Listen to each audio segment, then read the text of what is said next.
me call my people and tell them what's going on first. Okay. Good afternoon, Councilman Gale. Good afternoon, Council President. Do I have audio? You have audio and it's beautiful. Oh, wonderful. Thank you. Noble.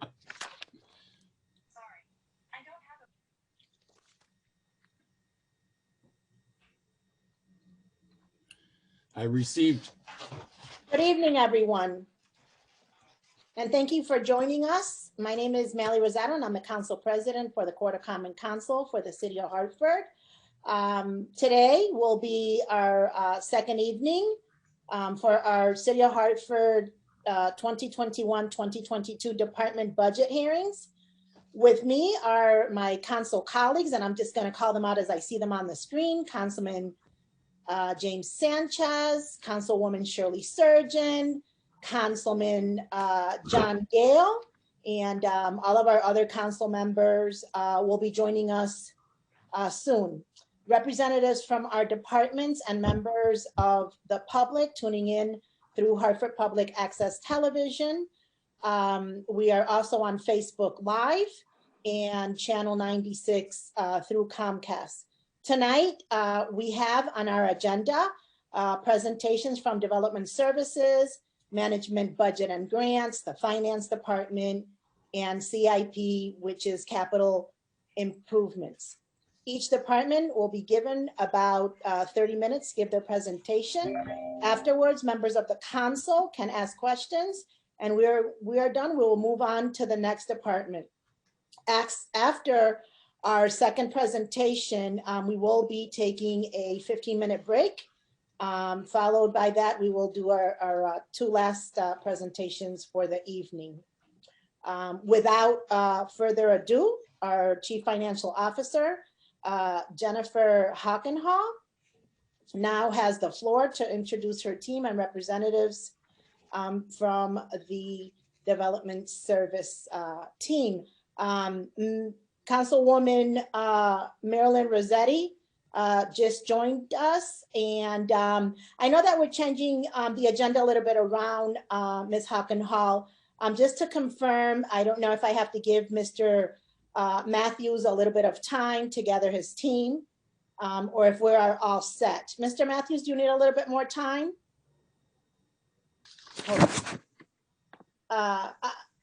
Actually, I muted you. Could you unmute yourself? Yes, we're ready. You're ready, Mr. Matthew? Yes. Okay, Ms. Hockenhall, you have the floor. All right. Good evening, Council President, Council members. Thank you for having us back again for our second night of our budget presentations. First tonight, we have Mr. I. Charles Matthews to talk about DDS. So take it away, Mr. Matthews. Boy, she is so happy. Okay. Because of time, I'm going to move through the slides and wait for some questions after my conclusion of each slide, so we can make this thing happen, I believe, quickly. The first slide, obviously, we can move to the mission statement. And the mission statement is pretty straightforward. It lays out the mission of DDS, and I assume it's self-explanatory. It may not be any need to really discuss that. The next slide is just our strategic initiatives. Again, I think in the interest of time and the questions that you may have, that is self-explanatory. And we'll move to the area in which we talk about various departments. The next slide is economic development. What I'll attempt to do is highlight some of the key areas. If you look at development projects, you see Park and Main. Many of you, as you drive down Main Street, have observed all the activities at Park and Main. North Crossing is the new name of Dono, roughly 270 apartment units in the garage. Albany and Woodland, we're working on as we speak. Dillon Stadium, as you know, DDS has played a major role in making sure that things are done correctly at Dillon Stadium during the pandemic. We have a project at 7076 Edward Street. It's basically 3 two-family homes that's being built there. New Samaritan senior housing, roughly, I believe, 22 housing units in Park Street area. for seniors. 617 Park Street is directly across the street from the new library, and obviously the Park Branch Library. On upcoming development projects, I'll go over very quickly. 525 Main Street, you know where that's located. We have an LOI issued. Wonder Works will be doing completing roughly 41 studios and 1-bedroom units. 279, 285 Farmington. That is a project by Nina. Whoa. All right. 275 Pearl Street, you may not know, that's the fire station. That's also Wonder Works. They anticipate construction roughly 40 plus 1-bedrooms and studio apartments. We're in the process of getting an LOI for them. And 110 Washington Street is the old adult high school across from the courthouse. And that has gone out to bid. We have 3 proposals we're currently reviewing, and I suspect that will be a housing play. The Arrowhead development, as you know, we sent out an ISP for Arrowhead, and we're looking at 3 proposals as we speak, and we'll be prepared to select someone over the course of the next 30 days. On that slide, I'll pause unless there's some questions that some council members may have on that slide before I move on. No? Just quickly, what did you say about 525 Main Street? I'm sorry, I missed that. Oh, I'm sorry. 525 is right, obviously, is right across from the, diagonally across from City Hall. Wonder Works is, in fact, the developer. We have issued an LOI, and they're in the process of completing their financial stack, and hopefully they'll be ready to go sooner rather than later. And what's the nature there? Is that going to be residential with some commercial on the first floor? Yeah, on the first floor, you're right. It'll be it'll be commercial on the first floor as it is now. And the above floors will be roughly 40 units of somewhat many studios, some 1-bedrooms. Thank you, sorry. Yes. I do have a question also. Yes. The Arrowhead Cafe building with the 2 lots, I believe it's 2 or 3 lots, right? Yes. So now I know the process, you get a committee to put, to look over all the 3 bids that you mentioned. And then at the end of the, I guess, the review, how long does it take once they finish reviewing all 3 bids? Well, it depends because we're in the process. I'll just say this. We're in the process now of bringing in all 3 bidders for an interview. And depending on what happens in the interview, it might be some additional questions. Some of the bidders might want to go back and submit some more documentation. But I should say this to you, council person. We're going to try to move this project with a sense of urgency. So we're going to go through the interview process. We'll see where we are. And our goal is trying to move this very quickly because we do want to begin the Gateway project. And we see Arrowhead as the gateway to the downtown and the gateway somewhat in reverse order to Albany Avenue and Main Street. So we're going to try to move that project very quickly. Okay, and just real quick, so there was about 3 years ago, I think there were plans to do a streetscape from Albany Avenue and Main Street down to, I believe, Morgan Street. Is that part of the project? This project, well, we have 2 things going on. One, we have a planning effort that will go from Pleasant Street all the way down to Green Street. So we're having a planner come on board to really look at all those vacant lots. Many vacant lots are owned by the city. They try to give us some ideas as to how we might develop the area, again, from Pleasant Street all the way down. Excuse me. From Pleasant Street all the way down to Green, and also from Pleasant Street down to Sim Street. Because in the last tax deed sales, we acquired a lot of those vacant lots that you now see that going down Main Street by the old Firestone site.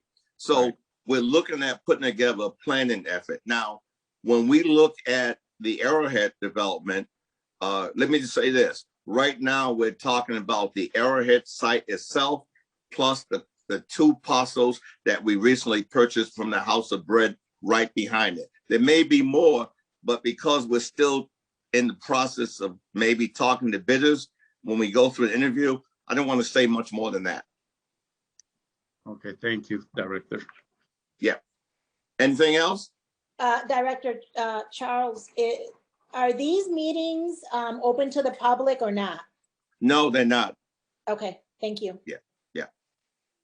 But we will be very transparent when everything is over, Madam President. Thank you. Yes. Let me I'm gonna just, go there. Go ahead. one more comment, if I may, on that Arrowhead and the planning effort that you spoke of for that intersection of Albany, North Main, and Main Street. Let me just throw my voice in favor of putting a roundabout there at some point when we fix that intersection. Well, you know, I'll say this very quickly. I only have 30 minutes. There has been some talk, as I understand it, with DOT about that very point. I'm not sure how far those talks may have progressed, but there has been some talk. It'll start to feel like Boston. You know, the runabouts in Boston, Councilman? Director, don't tell me we're going to have to call them a rotary too, like you all. Oh, do. yeah. Okay, I'll move along, council members. The next slide are just some narrative about various projects working on. You all know about Parcel C, 270 units and a 300-car garage on Parcel C. Randy Salvatore, who's developer, will be doing some work probably in the next 6 or 7 months. Initial work on Parcel B. That will be roughly 500 plus units and about a 532 garage. That's going to be in phases. So he'll build roughly 250, 260 first, and then in phase 2, he'll build the remaining. The next one is just again, Park and Main Street, the second bullet.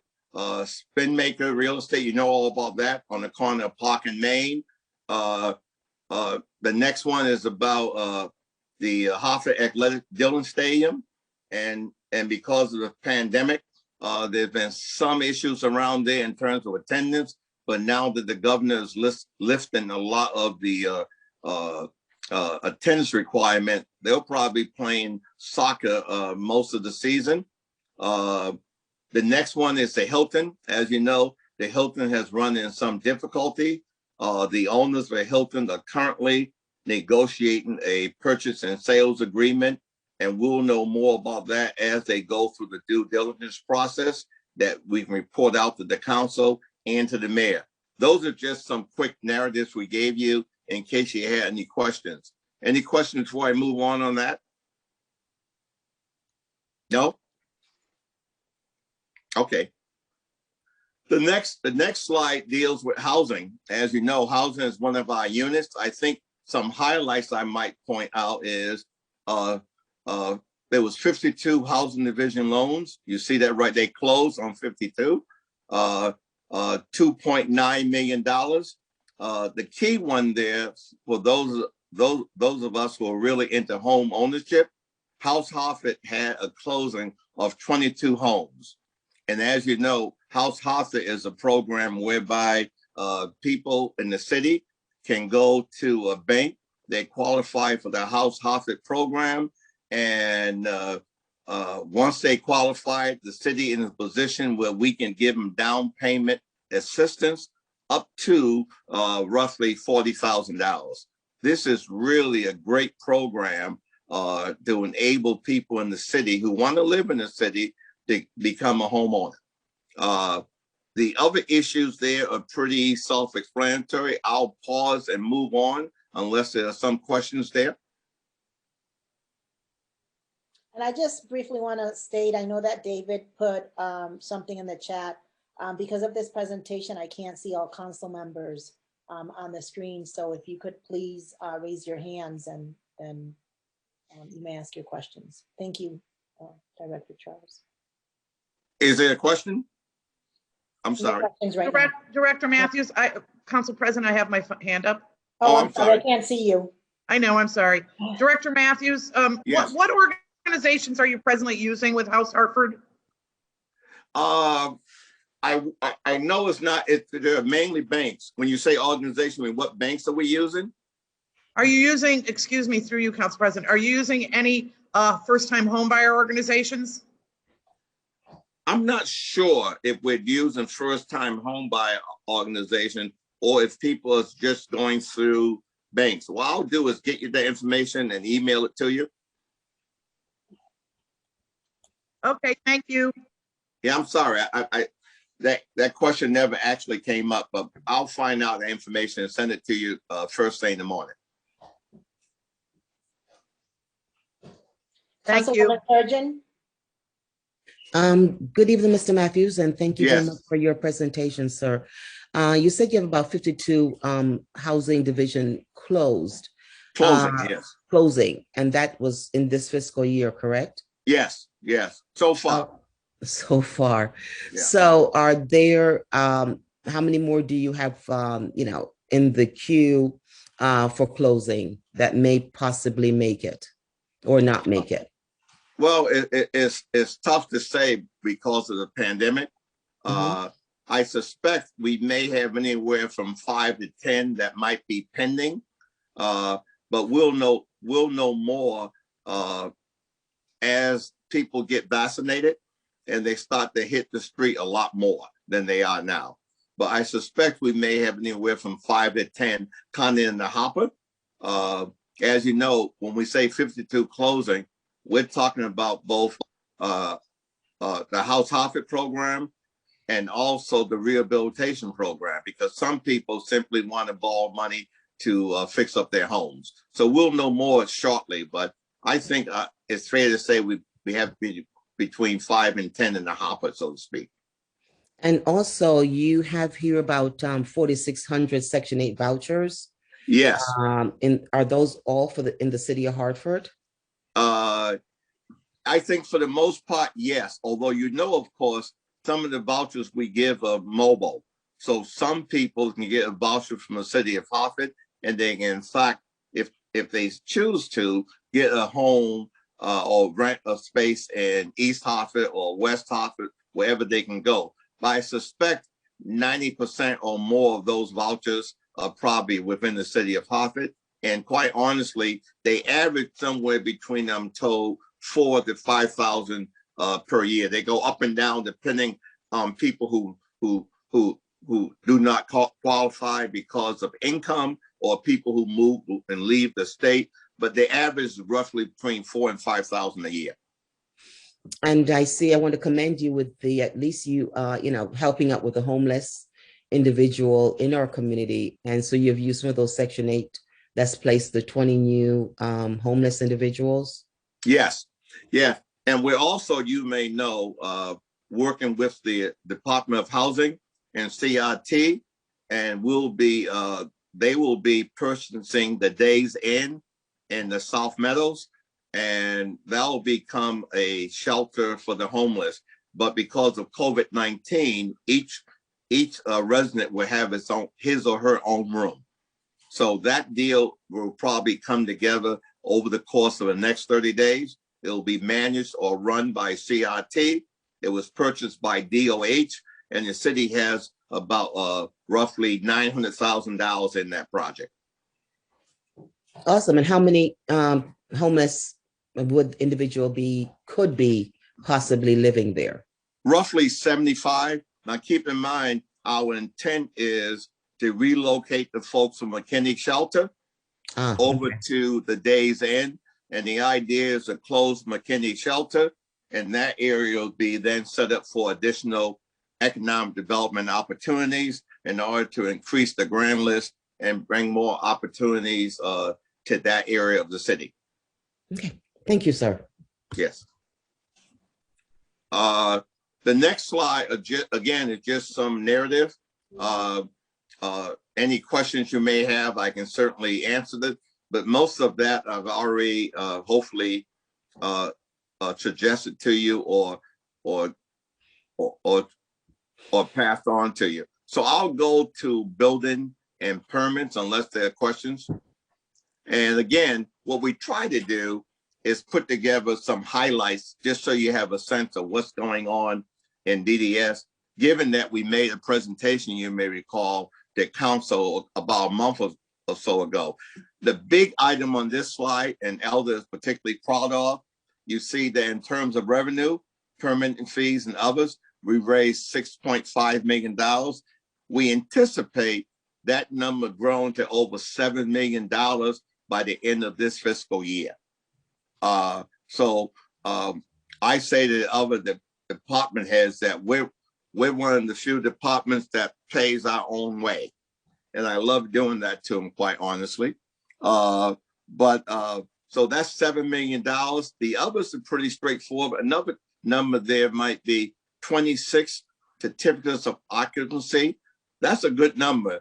It tells me that things are not only starting, but things are ending and projects are moving forward. 79 temporary certificate of occupancy is also a good number because people are coming to the city, they're trying to make projects happen, and they get to the point that they complete those projects. So 26 and 79 is really a good number on this particular slide. Now, I'll move on again, unless there's some number or some indication from the council that they have a question about something on this slide. Again, I'm trying to move on to answer your questions. No? Okay. All right.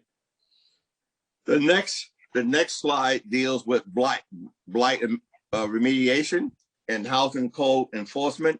You may have heard, you may know, we brought on board a state's attorney, Judith Rothschild, to be the new director of blight and housing code enforcement, a superb attorney with a lot of experience in code violations and blight and things of that nature. We think she's going to be a major, major addition to our blight remediation effort. As you may know, what we're trying to do with outside counsel and inside counsel, to the degree that we're unsuccessful in moving property owners to fix up their blighted building, we assess them with fines, and then we move towards foreclosure.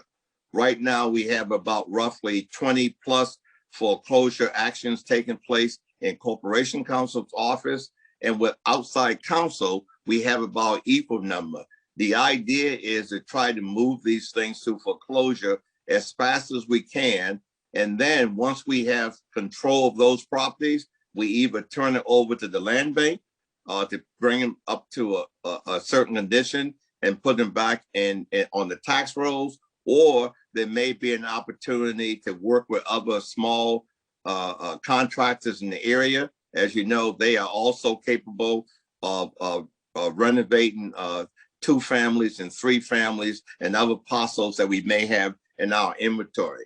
So we're looking, quite honestly, to move very aggressively in the area around blight. That you know better than I that 1 or 2 homes on one block that may be blighted can really cause neighbors to be very concerned and can, in fact, bring down, or at least perceive that they bring down property values. So we want to make sure that as quickly as we can, we deal with issues around blight. And we have a team on board now. In my conversation with the mayor and others, we might be in a position to bring on another 2 to 3 employees in this particular function to really deal with issue around blight and also code violations. I'll move on unless there's some more questions there. Madam President? Yes. Well, let me just, since Madam President, maybe, is it okay for me to ask a question, Madam President? All right, but Mr. Matthews, Yes. Basically, at what stage of the blighted building is it that people are not living in the building? Is it so bad, at what stage do you start the process of foreclosure? Well, it might be it might be both.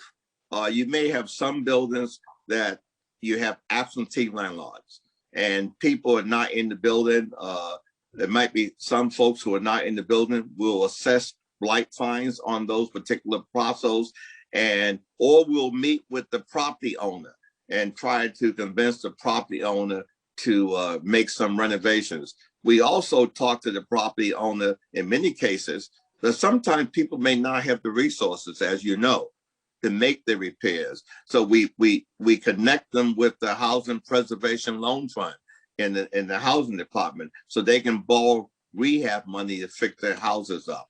So we do that. But in many instances, sometimes people may walk away from property and the house is just abandoned.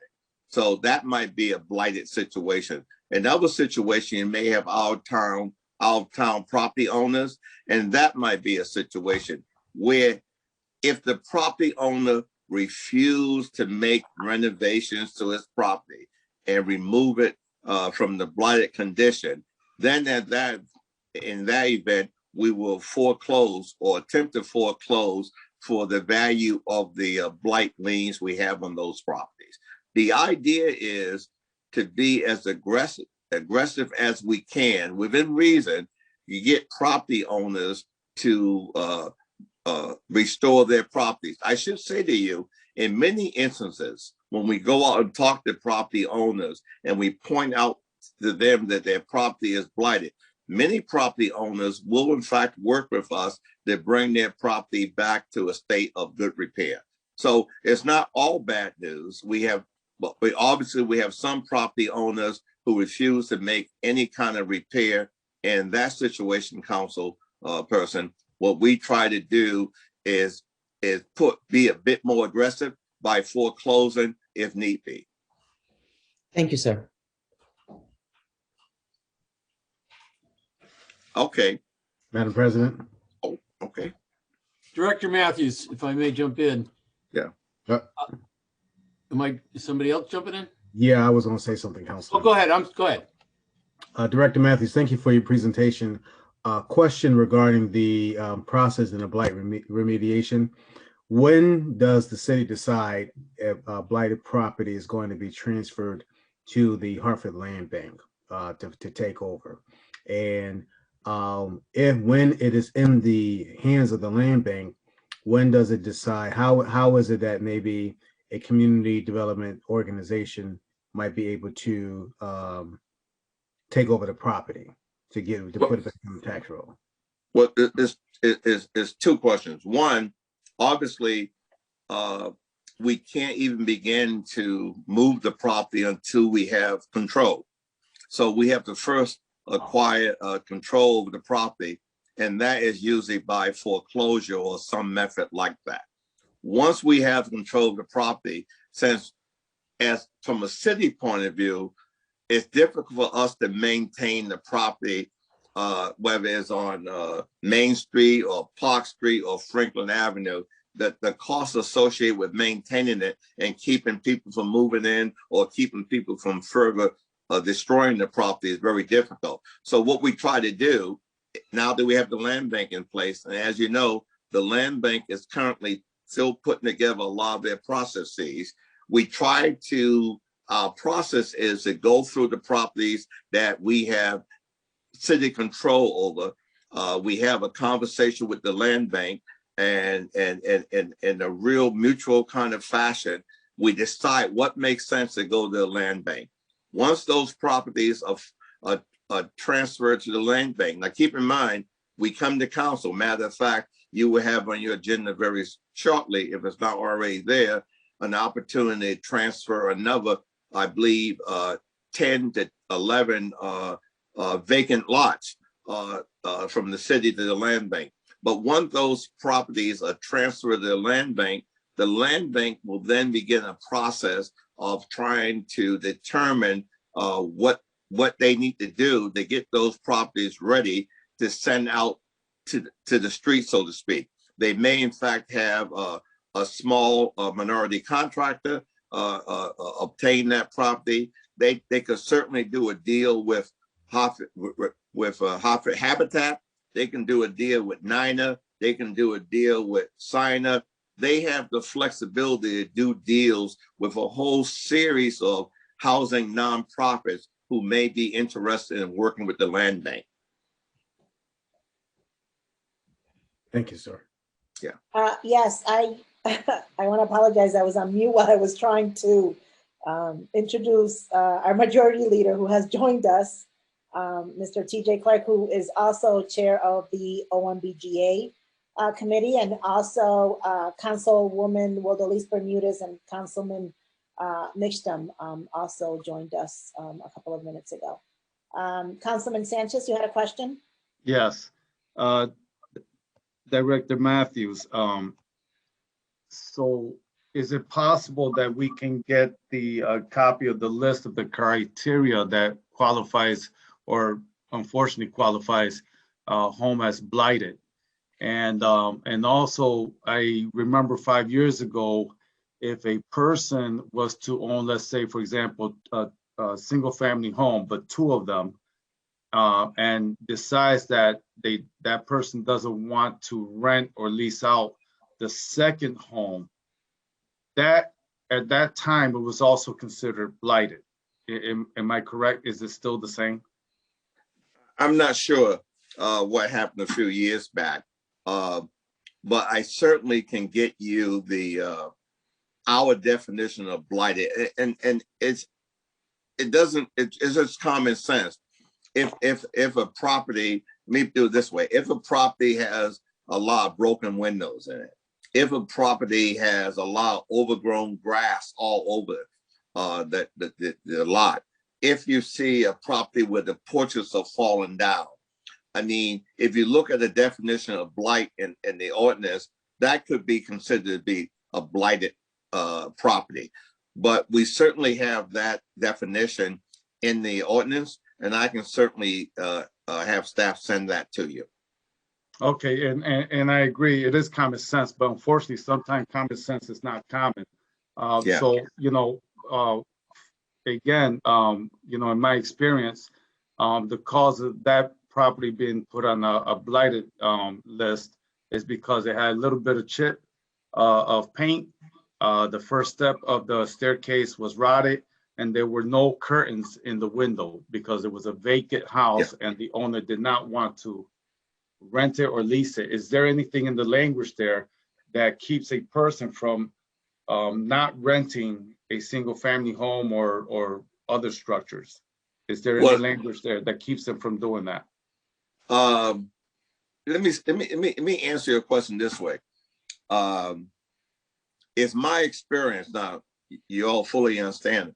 I've been there maybe 6 or 7 months, but in my experience meeting with the blight inspectors, that they're very reasonable and they use common sense.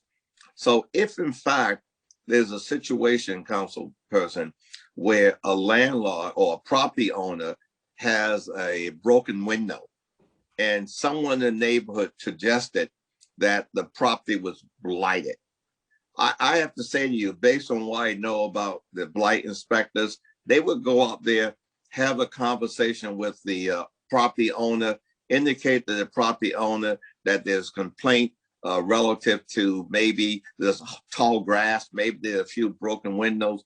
My experience has been over the last 6 or 7 months, that property owner will normally make those small renovations and we simply move on. Normally when we start talking about blight and fines is when there are substantial repairs that need to be made to a piece of property. Okay. And if in fact you find yourself in a situation where a constituent calls you and suggests that somehow he or she is being unfairly treated, you should call us immediately, because we're there to serve the public. And we're not there to make it more difficult for property owners, but we certainly want them to keep their property in the state of good repair, not just for them, but for the whole neighborhood. I agree. Okay, thank you, Director Matthews. I have to tell you guys, it sounds strange when you call me director. My whole life, folks been calling me I. Charles. I'm okay with that, if you're okay with that. Okay, I, Charles. Yeah. Anything else? I'm gonna move on. Okay. Oh, one question, if I may, Council President. Yes. I'm sorry, not me. About that. Charles. Yes. This page deals with housing code enforcement as well. And yes. And looking at the budget book, I see that there appears to be some reorganization going on within your department. It's not clear, but it looks like from the budget book, you've moved a number of employees sort of out of planning and put them into economic development. And in the line items, we see now a fairly large line item for economic development. And I'm not sure if that's implying that the housing code enforcement people are now under the economic development. And I'm just wondering if you can kind of talk about what is it that I'm looking at when I see these positions having moved around in the budget book. Well, I'm not sure what you're looking at, but let me tell you what we have here. The housing code inspectors are part of the blight remediation team. We have 5 people as we speak. We have 5 positions open as we speak. What you will see is we will be adding 3 additional positions to the blight remediation team, housing code enforcement team, and that will be the residential licensing team. These folks, it will be 1 program manager and 2 inspectors, and they will be responsible commencing July 1st to go out and register all large 40 plus units in the complex. Starting July 1st, they will register all those owners, and there will be a fee assessed for that. Starting next year on July 1st, it would go from 10 to 39 units in the particular complex. So what you should be seeing, and now these individuals that we're going to hire, the mayor has indicated they will be hired under the ARP funding, not under the general fund. But so we will be adding 2, a program manager and an inspector. We have another inspector that's already in the general fund count. So there will be 3 new people coming on board. Now, just go very quickly back to economic development. Economic development will be hiring another senior level manager. As you might suspect, we are stressed out in economic development. We have so many projects on the table and so many projects coming in. The mayor has agreed to give us another senior position that will be kind of an assistant economic development director to help Aaron and her team deal with a host of problems. Now, the $1.3 million you see added to economic development, that's really monies that we initially had in the CIP, and we transferred those monies from the CIP to the general fund. Those dollars will be used for demolition, to acquiring properties, to do matching grants that we may get from others, to do community plans, to do some other planning and economic development activity. So again, Councilman Gale, I'm not sure what you're looking at, but that's how the blight department will be currently set up. We will have 2 more heads from the ARP and another head from the general fund, and we'll have an additional head in economic development from the ARP. I hope that answered your question in kind of a roundabout way. It certainly answered. I was going to get around to asking about the special development fund, so it certainly answered that question. I thank you for that. It does in your budget book, and I can take the answer offline. It does indicate that your bodies in planning are going to go down from 16 to 9, and your positions in economic development are going from 0 to 8. Well, I don't know if that's what you were just talking about. Well, we have never had 16 bodies in planning. We have 9 bodies in planning. So I'm a little confused. I don't, since we've been flooded out of our space, I don't have all my materials. So I'll use that excuse right now. But we have 9 bodies in planning as we speak. I'm not sure where you're getting 16 from. Yeah, as it's on in your budget book for whatever it's worth. It's on page 25-2. It just indicates, I think it just indicates that that's the number of positions you look to have last year. And it shows, last year, 16 positions, this year, 9 positions. And then, Rob, are you on? Yes, sir. I can chime in here. Yeah, Rob, can you chime in there? Yeah. I don't have my book with me. Go ahead. So in previous budget years, planning and economic development had separate orgs or they were a separate division. I think it was about 2 years ago, they were merged. So now we're simply unmerging them and giving them their own section in the budget book so we can track economic development separate from planning. So you're seeing the reversal of a previous reorg. Oh, I remember that now, yes. okay, That's true. thank you very That's much. true, Council. First, that's what happened. We have both departments counting together and we separate them this year. Okay. Councilwoman Bermudez, Thank you have you. a question? Yes. Yes, I do. It's a follow-up question to Councilman Gale's question.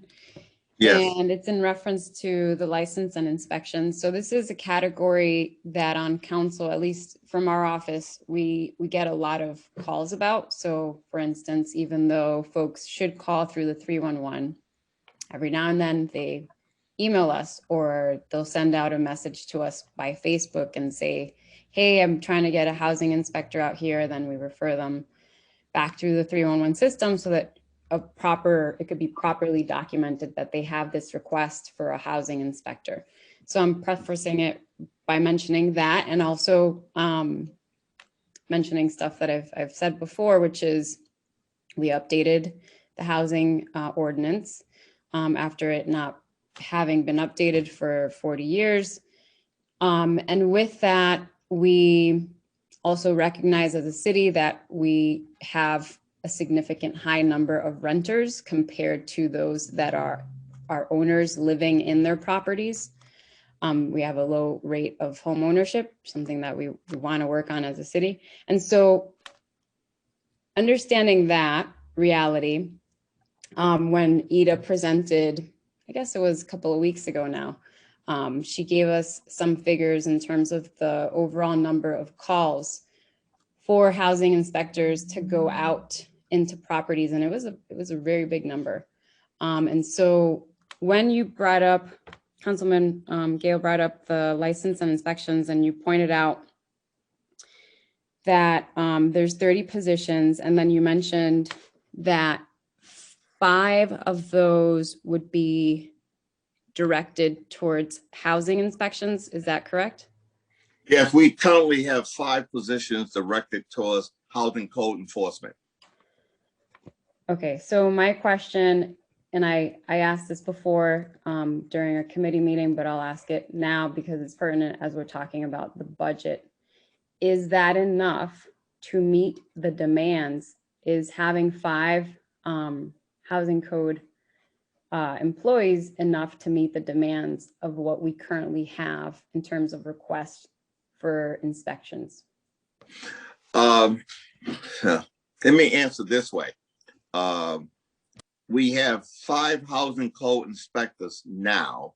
At the end of this budget cycle, assuming council approval, we're going to have an additional 2 inspectors. Those 2 inspectors will be charged with inspecting larger units. I mentioned before, 40 complex with 40 or more units are contained. I suspect that will take some of the pressure off the 5 inspectors we now have.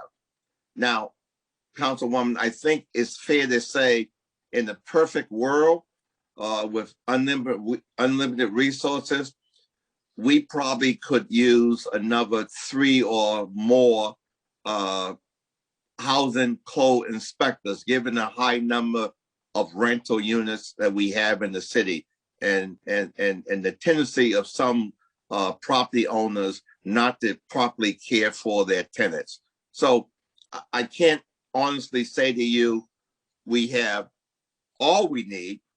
I can say to you we have 5, and we're going to hire 2 more, and that the extra 2 will take pressure off the 5.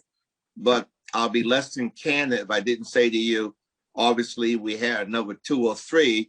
We can not only respond to 311 calls, but we can be more proactive. And what I mean by that, driving around the neighborhood and just popping in on buildings and checking them out. It's hard to be proactive when you're complaint driven and you have so many units you have to care for. So, and I guess to answer your question, it's difficult for me to say, given my 7 months on the job, that we couldn't use another 2 or 3 housing code inspectors. But in the perfect world, that would be great. But I would suggest to you, maybe what we will do is try the 5. We'll see how much work we can drive through the 2 new ones to add on board. That'll give us a total of 7. And then next year, I might be in position to say to you, I really need another 3. I appreciate that response in terms of, looking at potentially having 10 in this bracket, because we've seen time and time again, right? We know that our home ownership rate is 30% or less. So we obviously have more tenants, and we've seen as a city, and last night was a great example of this, how the fire department receives an exorbitant amount of calls. So the trickle down isn't just, okay, it's not just as simple as I have a rat problem. It goes beyond that. And so we recognize the problem of how it's interconnected to other city departments. So the more rundown housing stock is, the more dangerous it becomes, and the more calls for fire department to go and be out there, and the more calls then to the Hartford Health Department to help those displaced residents who end up not having, many of them unfortunately don't have rental insurance. And so then that becomes a burden back onto the city in terms of a very big cost. So if we could be more proactive, we'll not only will be obviously helping our community, but we'll be saving a lot of money for the city as well. Yeah, listen, I fully agree with that statement. And I tell my folks all the time that affordable housing must also mean quality housing. And people, whoever they are, wherever they're stationed in life, if they live in the city of Hartford, they all have quality, affordable housing. And I think you're right when you say if we can be more proactive, we can get there a lot quicker. But again, as I said earlier, we have 5. We're going to see how we do with these 2. And quite honestly, we may come back to you next year and say we need another 3, because we do have to be more proactive than we are now, and just seeking out and finding properties that people may not be complaining about for a whole host of reasons. And we need to bring those properties to a quality state. I fully agree with you, Councilwoman. Okay, we appreciate that. Thank you. Yes, thank you. Councilman Mixtum, you have the floor. Thank you, Madam President. Hi, Charles. Yeah. Following up on Councilwoman Bermudez's question, what is the cost? If you were going to add 3 inspectors, like what does that cost? Ballpark. I want to say, the CFO is going to kill me. I want to say around 300,000. Okay. I mean, yeah, like obviously I don't need a precise number. I'm just trying to see what we're talking about. Yeah. And then another I question. think Oh, with, go ahead. I'm sorry. yeah, about 300,000 with benefits and salary. Yeah, I think it'll be somewhere around there. Yeah. And then another question, you talked about trying to move away or build on top of a complaint-driven system, which I appreciate, because one of the things that I've heard from constituents is that if they call in a complaint, obviously a lot of times the landlord is going to know it was them just from the circumstances of the complaint. And so you just mentioned having enough, having inspectors who could just pop in. What are other things you could do? And again, if money were no issue, right? Like ideally, things you could do to further ferret out violations, and also to get more information about filing complaints out to the public. What are things that you would like to be doing if you could? Well, one issue, you know, from your own experience we have in the city is trust. We have to do a much better job of building trust with people in the city who historically has been underserved. Many of these folks, from my own experience, I know they don't trust government. They don't trust folks who wear suits. And we have to get out to more NRZs. We have to make presentations about the programs we have. We have to be visible so people will know they can call L&I or they can call housing. And we have to do a better job of marketing who we are. And this whole notion about we're from the government and we're here to help, that is, in fact, in my opinion, true, at least in my heart. That's how I feel. But we have to make sure we put that out there so folks will know that if they called us on the QT, so to speak, and told us about a terrible situation in their building, we won't give them up. And I don't think we can. But I think the importance of being more proactive is we avoid a lot of that stuff. Because I think once you knock on the door and you start talking to people about their living conditions, they will, in fact, open up. So I think the whole proactive approach is something we have to move towards, in my opinion. And I also think as we go these NRZ meetings and these neighborhood meetings, we have to be more open and transparent about the programs and services that we have in the city, and really convince people that they can trust us. And we're not going to put them in a position where their landlord will give them an eviction notice and move them out because they complained. Thank you. Okay. My time is probably almost up, I suspect. I'm going to move to the next slide. And the next slide is in planning. And as I said to Councilperson Gale, we have 9 individuals in that department, and we have 2 vacancies. Now, somebody raised the issue earlier about additional positions. I suspect in the perfect world, I would say in planning, I would love to have 1 more senior planner and 1 more zoning officers, zone enforcement officers. You know, of course, we have 2 zoning enforcement officers for the whole city. And while this may seem like a small city, it's a big city when you have only 2 people trying to cover the whole city. So that's again down the road. This slide is pretty straightforward.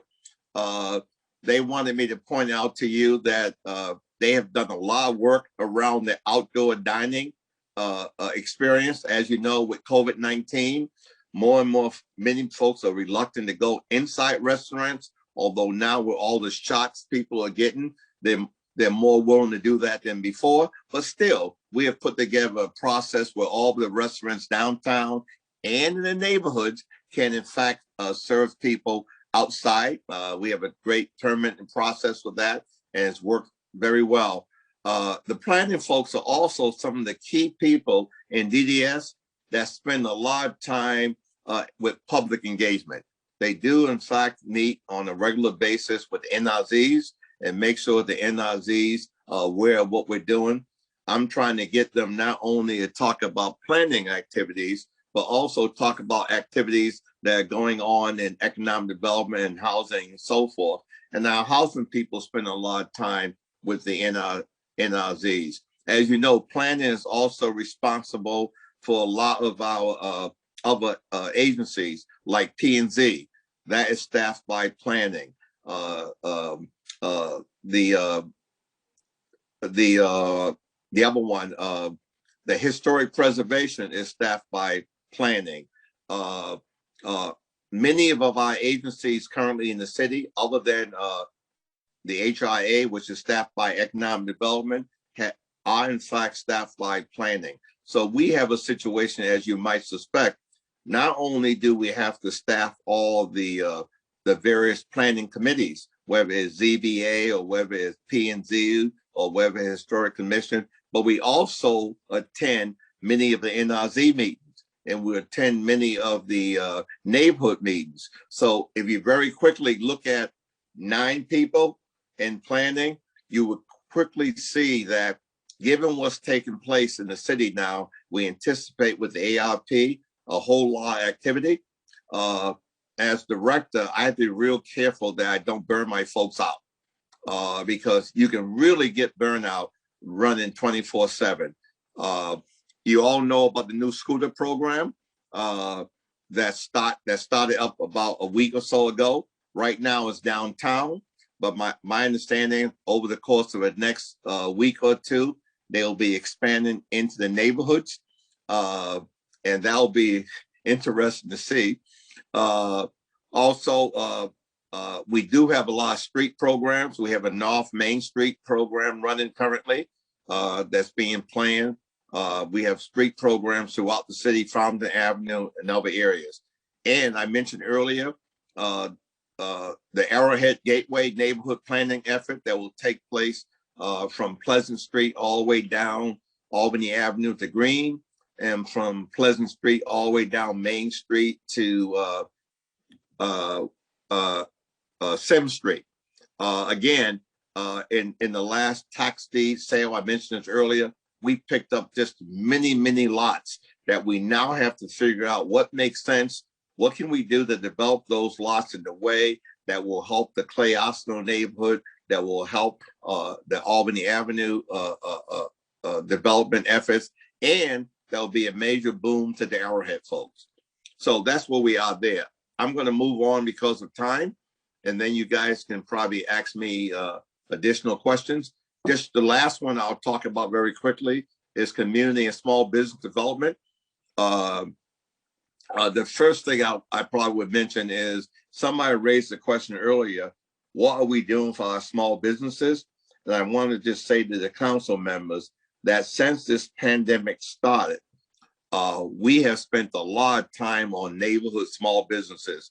I think in DDS, we fully agree. While there are some issues with downtown, and downtown has suffered as a result of the pandemic, and we're trying to do as much as we can do for downtown, we fully also understand that both communities, downtown community and all of our neighborhood businesses, need help.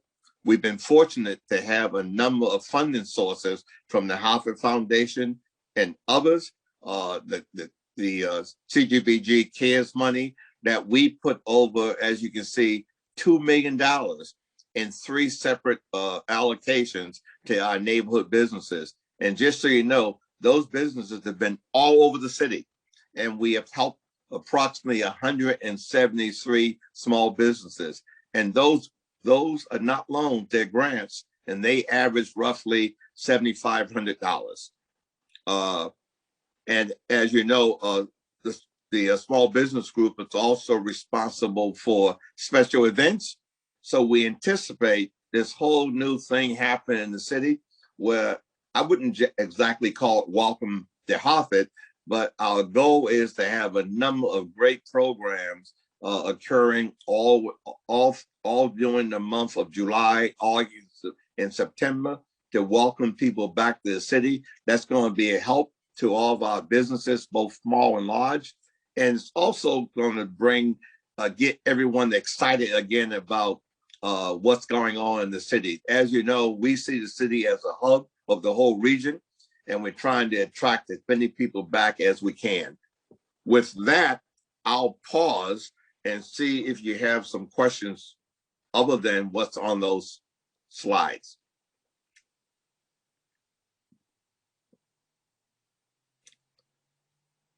No? Madam President, are you there? I'm here. I'm trying to look at my screen. Would you be able to, so are you, right? No, you can move on to your next slide. Okay, the only other slide I have and is the budget comparison slide, and that's something I already addressed, where the adopted budget we had in 2021, which is 4.2, and the recommended budget in 2022, it shows $5.6 million. But again, we simply transferred $1.3 million and some change from the CIP over the economic development for such projects as demolition, acquiring properties, doing matched programs, doing economic development projects that was initially in the CIP. Now that's going to be in the general fund. And everything else is pretty straightforward on that slide, unless you have some questions. Okay, Mr. Matthews, if you could close down your presentation, and that way I'll be able to see all our panelists and council members on the screen. Oh, okay. Wonderful. Okay. Does anyone have any other additional questions? You can most certainly send Director Matthews an email with follow-up questions. Hi, Charles. Yes, sir. Here it comes. Okay, wonderful. Mr. Matthews, thank you very much for that excellent presentation. Okay, I have one thing that I understood the council wanted some information. It'll Yes. just take me 1 minute on demographics. Yes. Latinx, we have a total of 59 people in DDS, and Latinx, we have 13. African Americans, we have 19, and others, we have 27. We have approximately 28 employees who are Hartford resident, include myself, by the way, and also 31 who are non-Hartford residents. We have 25 females, and we have 34 males. So we're probably evenly balanced as a department. Most definitely. Thank you for sharing that with us. Well, it's my job to make all of us look good because we all work hard. Absolutely. Thank you so much for that thorough presentation. Have a nice evening, and I hope that you get your flood over there situated as soon as possible. Good luck with that. Okay. Thank you so much. Thank you. All right. Thank you. And thanks for everyone from Development Services that joined us today. Ms. Hockenhall, you have the floor. Good evening again, Council, and thank you for your time this evening. I have with me today several people from our team, namely Jeff Hallen, who is our Assistant Director of Budget, and several of our analysts are kind of on the line and watching remotely, as well as our grants team. Evan Johnson is on the phone with us, as well as some of his folks. So if you've got questions for them, hopefully they can answer and jump on, or we can also follow up with you after the presentation. Wonderful, thank you. So I will share my screen. All right, can everyone see that? Excellent. All right. I'll start briefly with our mission statement. I won't read it verbatim, but to highlight what we do, I think the first sentence says it very well.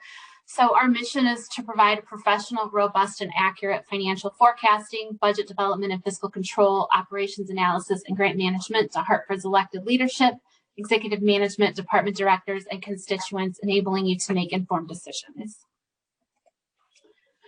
So within our department, this is the makeup of our department. I feel like there's a lot of information that we can kind of glean here from our org chart. So from here, we have our administration group, and that includes myself and a grant or a senior admin assistant who just started with us a few weeks ago, as well as a CIP analyst who works very closely with Nat Gale in our CIP group.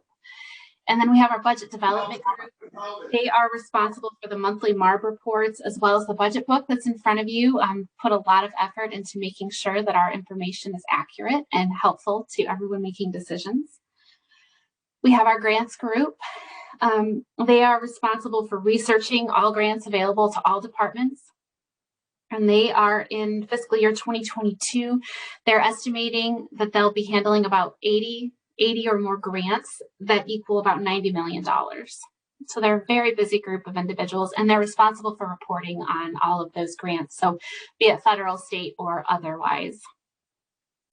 We have our revenue management group, and they are responsible for sending out bills and doing collections on non-tax revenue. So various items such as rental revenue, pilots, and also private duty revenue. And then we have our risk management group, who is responsible for overseeing all the risk related to the city, including liability and workers' comp insurance. And they also oversee things such as our safety committee meetings. So as of today, we have one vacant position, and we're not requesting any new employees to be added in 2022. Highlights from our budget so far in 2021 is that we continue to provide detailed monthly reports to the MARB, the mayor, and the city council. We serve as the main point of contact for MARB inquiries, data, and reporting. We're managing the HUD compliance and administration for things such as CDBG, HOPWA, ESG, and the home programs, as well as any funding that we've received under the CARES Act. We've been continuing to monitor our third-party administrators and the handling of workers' comp and liability claims for the city. And we continue to be a resource for all city departments on risk and insurance-related questions. Our strategic initiatives, as we look forward to the rest of 2021 and into 22, we will continue to provide accurate financial reporting and rigorous analysis. We will continue to track progress and maintain adherence to the long-term fiscal sustainability plan for the city of Hartford. We'll continue to aggressively pursue grant opportunities. Our revenue group is going to increase focus on delinquent revenue collections for private duties, special events, and use of city property. And we continue to monitor and improve our workers' compensation program to ensure that the services provided to our employees meet their needs while being fiscally responsible. Oops.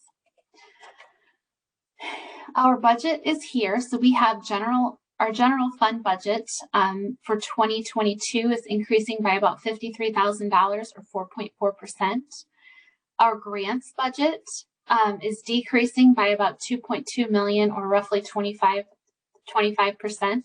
And the reason for these numbers is we're not spending that money. That money is not coming to fund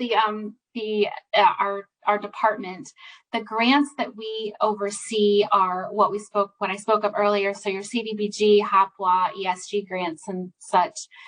So we don't get that money. We get the money in, and then it goes out to our nonprofit partners. So that's part of what the council approves. Likely in June, we'll be back to talk about that. But the reason for the decrease is due to an actual increase in 2021, where we saw a lot more dollars in COVID grants that just won't be continuing on in 2022 due to the slowdown of the pandemic. And our increase in general fund is due to two changes in titles due to increased duties for two positions. We had a revenue manager whose title changed to deputy director during 2021 through our PRC process. So that position is currently vacant, but that is now in the budget in case we choose to fill it. And then we have the risk manager that we would like to move up to a director of risk management in 2022 based on the amount of work that person is responsible for. Our budget highlights an area of focus. We're going to continue to ensure the budgetary decisions are equitable, implemented properly, and consistently applied. We'll continue to communicate information in a clear, useful, and timely manner. Ensure full compliance with MARB requirements. We will continue to receive, account for, and deposit funds of non-tax revenues. Manage the general fund budget with a goal of closing with the surplus to rebuild our fund balance, and manage aggressive grant seeking for all departments. And that is our very short presentation, and we are here for any questions we might be able to answer for you. Thank you. Thank you, Ms. Hockenhall. If you could close your presentation. Yes. Great. Your presentation was short. It was very thorough. Thank you. Now I will open it up to our council body for any questions. Majority Leader Clark, you have the floor. Thank you, Madam President. To you, Jen, thank you very much for your presentation. Just a question regarding the change in titles, which provides a vacancy for these positions. So was it the Deputy Director or Director of Revenue Management? It was the director, or I'm sorry, it was a revenue manager, and the new title is the Deputy Director of Budget, OMBG. Okay. And is that an appointed position or civil service? I believe that is a civil service position, but I will verify that. I'm still learning the HR process of all of these things. So I will confirm that for you, Mr. Clerk. And so that person was revenue manager. They transitioned to the deputy director? Correct, during the year. Gotcha. Okay. So you're not looking for, if I understand you correctly, you're not looking for any new funding for positions? Just increases in the position amounts, but no new people. Okay. Which was already approved through the PRC? Yes, the first one was. The revenue manager to deputy director was approved. Okay. Yes. The other one is just in the budget. Gotcha. All right, thank you. Are there any other questions? Councilwoman Rossetti. Thank you, Madam President. Thank you, Director Hockenhall. Jen. Or Jen, or Charles, I don't know. So I see on 19-4 of the budget book, and because I read this in almost everyone's presentation, because it is so important, under program services, a grant administration program, and I know certainly you're new, and I know Evan is new, but we have a thing that says assist individual departments in the writing of grant applications. How do we do that? Is it systematic? How do we look through that? Are we missing opportunities? Are there more opportunities we could have? And I just wonder, how much time and focus we put on that, because it is certainly a great source of revenue. Absolutely. Councilwoman Rossetti, I apologize, Ms. Hockenhall. What page did you reference again on the budget book? I was on 19-4. Am I in the wrong part? No. I was just switching from the presentation to the book. 19-4, under grants administration program, and about halfway down, grant writing services. Wonderful. Yes, we have Evan Johnson is here and on screen, and it looks like he is ready to answer that question. So I will give it over to him. Thank you. Wonderful. Thank you. Can everyone hear me? Yes, we may. Okay, yes, great. Yeah, thank you for the question, Councilwoman. We actually work pretty aggressively on looking for new grant opportunities and working with our departments to help them shepherd forward an application. We have tried, my colleague Cheryl, who's on the call here, we've tried to be pretty thorough in our research and really maximize the resources we have available to make sure that while we look at a broad range of grants, we want to actually allocate resources towards the ones we know we'll actually have a better chance of getting. I think you probably understand that approach as well. So we are constantly, daily looking at grants, reaching out to departments, seeing if they have an interest. We talk to the administration on these things all the time. So it's something that I think we could certainly do more of, but it's something that's very critical to our work. And do we have, and again, I know you're new, do we have any kind of record on our rate of, right. Not rate of return, you know what I mean? Right. Our success rate? application and acceptance? Yeah, do we have a? Yeah, we do. We're actually, that's a project we were working on, updating, thinking that might come up in this meeting. So I can get back to you with more accurate kind of how many do we go for, how many do we get, and let you know kind of what our success rate is.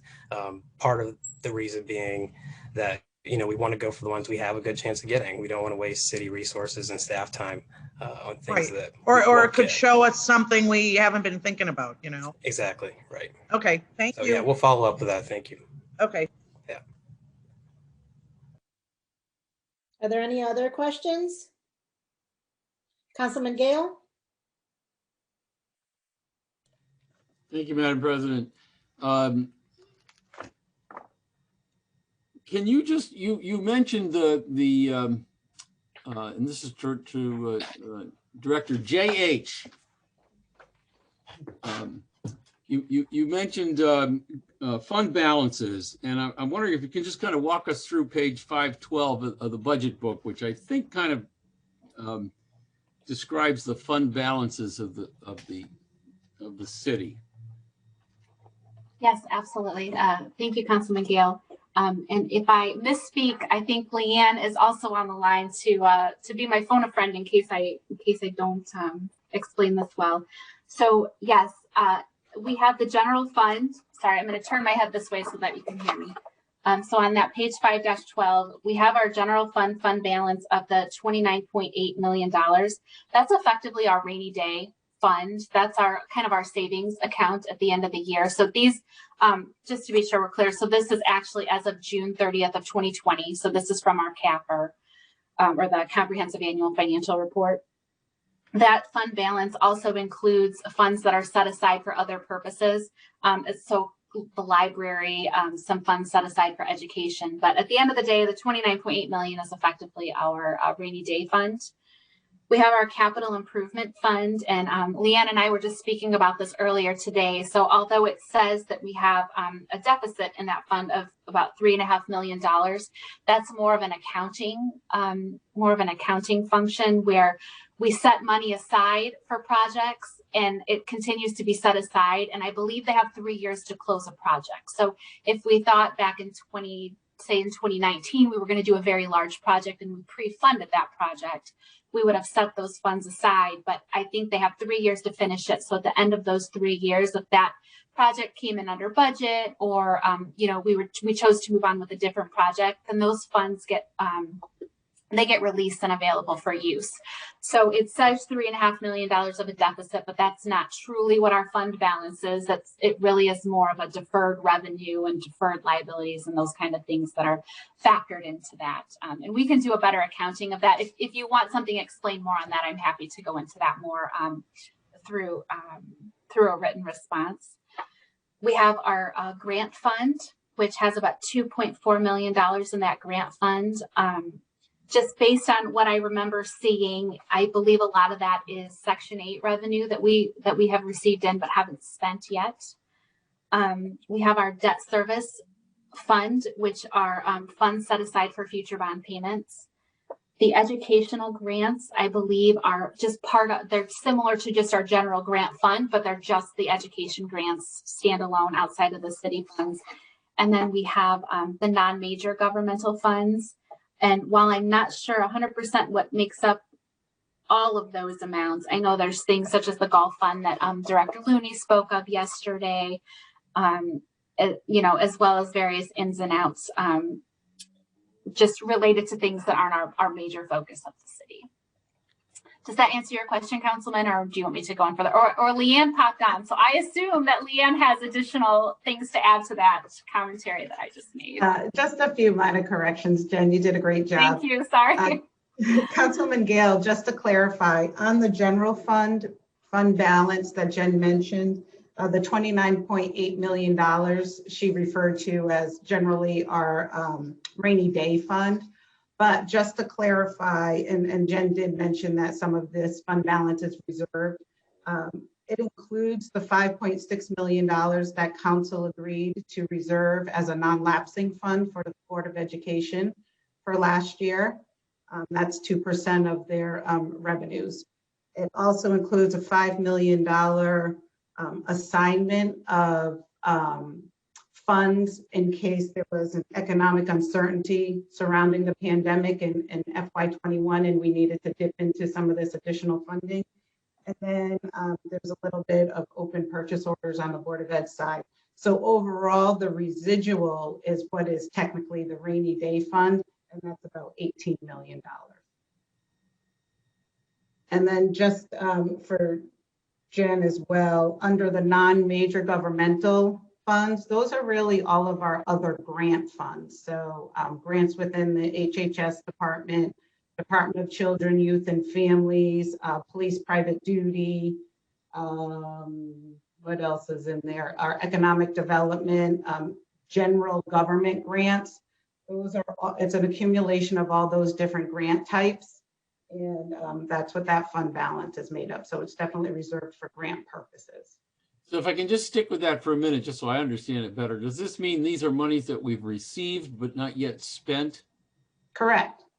Because typically the grant term may be longer than 1 year, or it's not aligned with the city's fiscal year.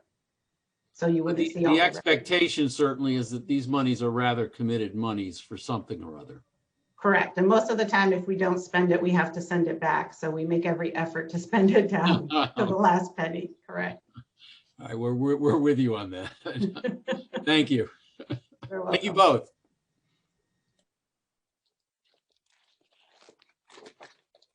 Councilman Clark? Thank you. Just a quick question. Can you, regarding grants that come in, and thank you for recognize the fact that you and my good friend Evan are new to your positions.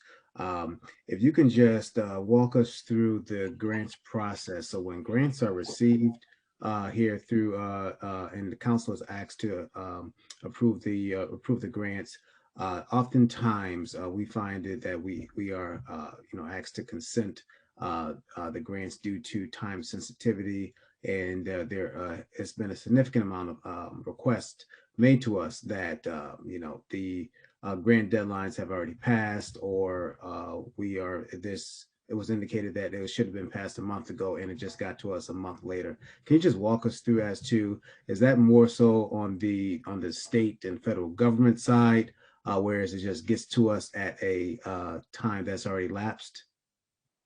Or is that more of an internal thing that it just did not get to the council in enough time? Thank you for that question, Councilman. I will let Evan hopefully take that, and if not, we can get back to you. No.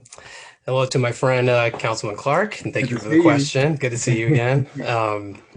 Yeah, I think actually what you're speaking about is something I noticed too. I've been in this role for about 7 months, and I think looking at the kind of formal steps of the process that technically, the city council should authorize the city to apply for and seek any grant that we're going after.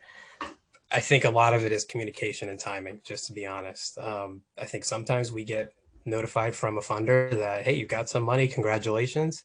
But I think ultimately what I want to do with our group and our department, as I spend more time and get to know the operations of the city better, is figure out how we can be more proactive in coming to council with communications about what we're applying for and letting you know what's coming in the pike, so you're not always asked to adapt to things last minute. I know that kind of puts stress on you all.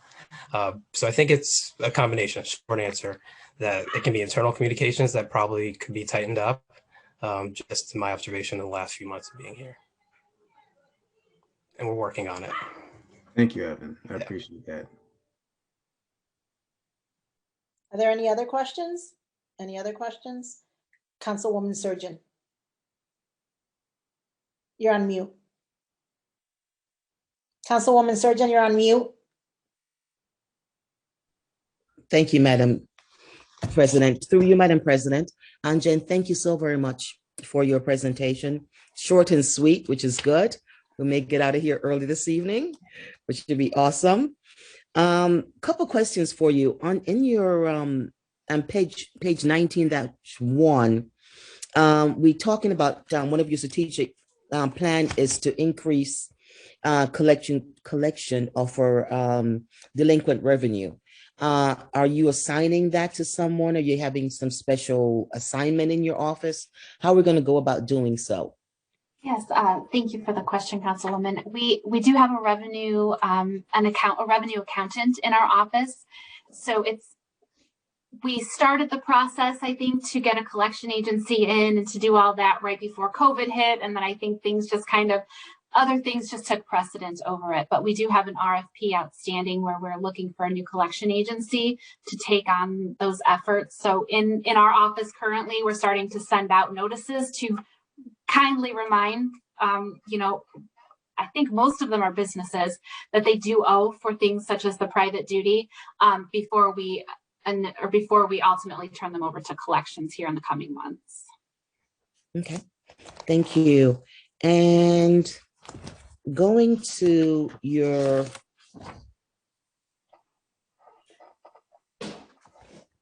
couple of things on your workman's comp information on your page 19-3. One of the things I found to be, a number of people or number of employees who are, who are out on workman's comp. For fiscal year 21, is projected to be about 166 person. Am I correct in reading that? Those would be our projected new lost time claims in 2021. New lost time, okay.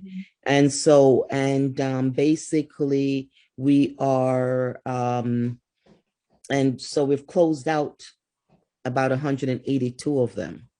So it's accumulation. So is this number accumulated from 218 all the way through? So do I add 218 numbers to 19, 20, 21 for a total? So no, they're not cumulative. They are, they're all standalone. So I did get some additional information that I can provide to the council on, number of outstanding claims that we currently have and number that have been closed. But the 2021 projection or projected column is simply stating that we believe in 2021 that we'll close out 182 of our open workers' comp claims, or these would be our lost time claims that we intend to close out and we do that by working with our TPA, who does a great job at managing our workers' comp claims. They work directly with the employees and their doctors, and then if need be with attorneys to really get these, get our employees, what we always want, right, is our employees to get healthy, get back to work and move on.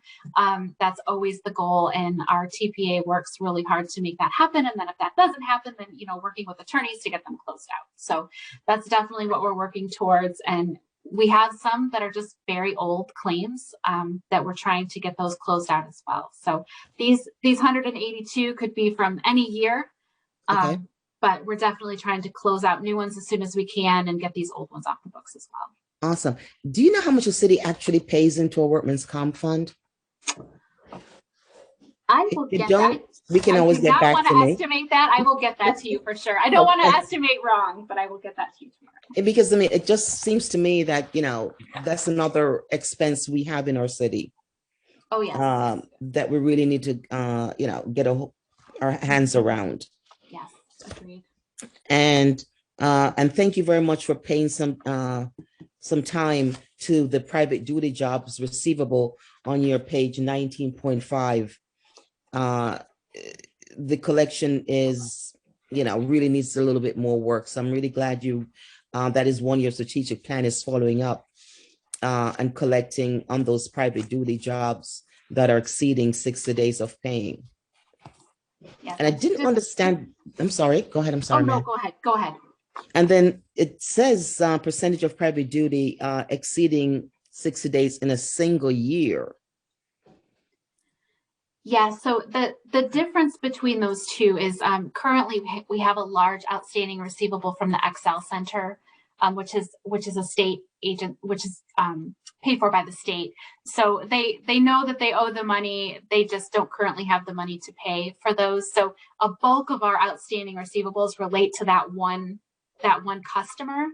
Okay. So that's why we distinguish between the two. So really only about 14% of our outstanding receivables are really customers that are outside of, that are in our purview to collect on, I should say. Then it's not so bad then. Yeah. If I look at it that way instead of the 88%. Yeah. It definitely didn't look great on paper, but yes, I agree with you. Yes. Oh, okay, great. Thank you for that explanation. And if we could go and take a look at your grants funding on 34-1. I'm not sure if your director is still with us. I believe, yes, he is. Oh, good evening, Mr. Johnson. It's nice to finally meet you. I think when you started, we were leaving City Hall. Yeah, I think everyone had kind of started working from home by the time I started. Yeah, so it's nice to put a face and a name together. Yeah, good to see you. Great, thank you for joining our city. Looking at your grants funding area in 34.1, when I looked at the under the public safety, police, fire, EST for 2020, there's about 2 million, approximately. You may be thinking we may be getting about 2-3. Is there any way we can break that out to see how much is going to police, how much is going to fire, and how much is going to EST? Yes, I can. Those are simply aggregates of the totals that are in the pages that follow. So I can certainly provide that. Okay, I'll see if I can do that. Yeah. And then about 2/3 down the page, talking about grants availability due to COVID COVID response. I didn't understand there's about $7 million in additional funds from community planning development programs. And has that been received? And what department would that go to? So yes, that's the CPD. That's just a term we use to refer to our Hartford HUD office. So that's the money. So when Jen was speaking earlier about the kind of slight change that you saw in our grant number in our department, it went down because we had received an influx of funding from the Hartford HUD CPD office for CDBG COVID relief. That money hit our books or expenses in the previous fiscal year. We don't expect to see that again. So this is more of a narrative nod to that, but that's what that is. Okay, thank you for that understanding. I didn't know the CPD Mrs. HUD funds. Yeah, that was great. Thank you. That makes sense. Now on your page 34-2, I know I think Director Matthews mentioned that they were in discussion regarding the Section 108 loan. Regarding the Hilton, and it says we're in discussion of asking for additional 108 funds. Do we need to repay the original before we get any further funding? So I was hoping that Aaron Howard or someone from Development Services might be here to chime in, but I can just give you a brief summary and work with them to get you a more fleshed out response. So we do have the current loan that is due, and we're working with the Hartford Hilton and a potential new buyer to kind of shore up that loan as part of the sale.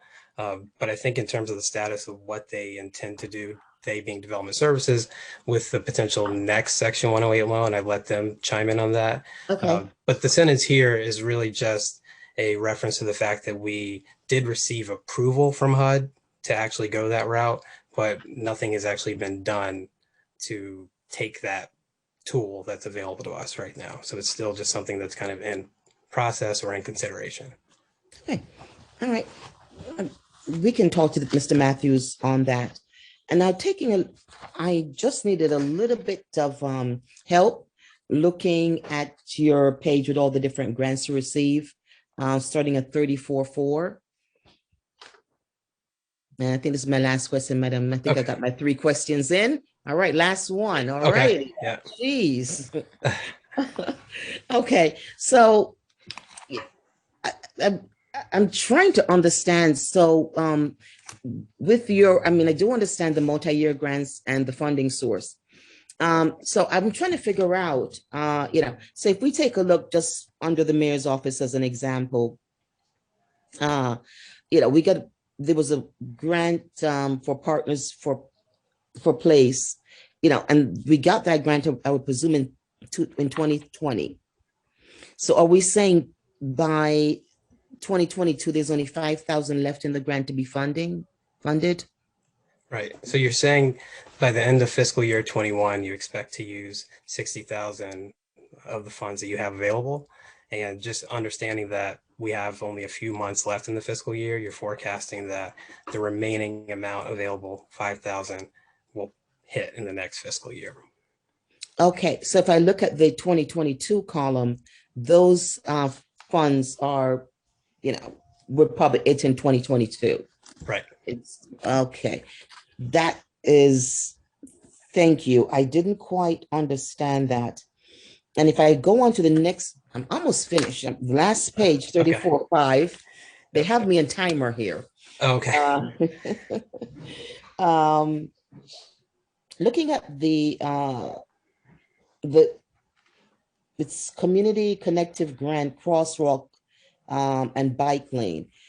So there's nothing left to be funded. I'm sorry, I apologize. The one before that, the citywide streetscape. Okay. So we received that grant it's a multi-year grant, and it looks like we received that in 2021. You're saying that it came in 2021. That might not be the case. What you're seeing here because of just space constraints is you're only seeing the most recent fiscal years. That grant could have come in a previous fiscal year. And each time as we forecast what expenses are going to hit, that's based on projects, contractors, vendors, all those other things. So what that 5 million represents is that it was forecasted in FY21 that $5 million would be used in expenditures for that project. So basically for 2022, I would say those funds are finished. We're not expecting those expenses to hit. I can tell you how much is remaining in that account. That's not captured here. So we can follow up and let you know. Okay, that's fine. That's okay. At least you just taught me how to read this. Yeah, and I didn't know how to read that before. Maybe it's a pointer for next year. Maybe it should come with a little more, helpful guidance or footnotes. So that you're new. It's okay. I am new, so thank you. And I appreciate it. We'll work on it. No, don't worry about that. We're also new because this is my second budget year. Okay. And because we had the pandemic last year, so I didn't really spend a lot more time with the budget book, which I'm actually doing this year. So we're both learning. Great. So, and Jen has also been extremely valuable, in answering the questions as they come up. So thank you, Jen, for sharing that information. So I really appreciate that. And Mr. Johnson, thank you. All right, thank you. Thank you, Councilwoman Surgeon. Are there any other questions from my council colleagues? Any other questions? Okay, there being none, Ms. Hockenthal, thank you for this presentation. We are going to take a 15-minute break. Mr. Timekeeper Gail, what time are we gonna come back if we round it off to 7:10? Can we have 15 minutes? Jeez. Yes, I just said 15 minutes. Thank you very much, Madam President. That's Absolutely great, ma'am. So 7:25, if we round off this to 7:10, right?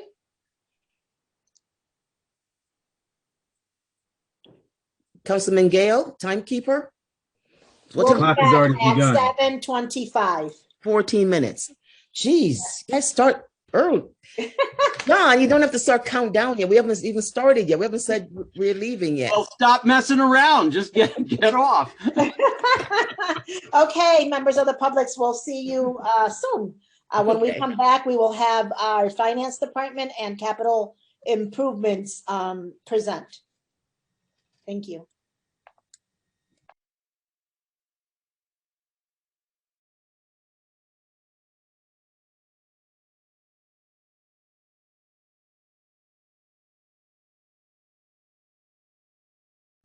I do have my senior leadership team with me here today, and they will be introduced when I get to the finance department structure slide, and they will also be available to answer any questions that you may have after this presentation.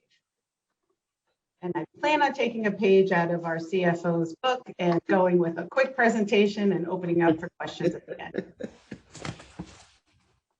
So let me share my screen.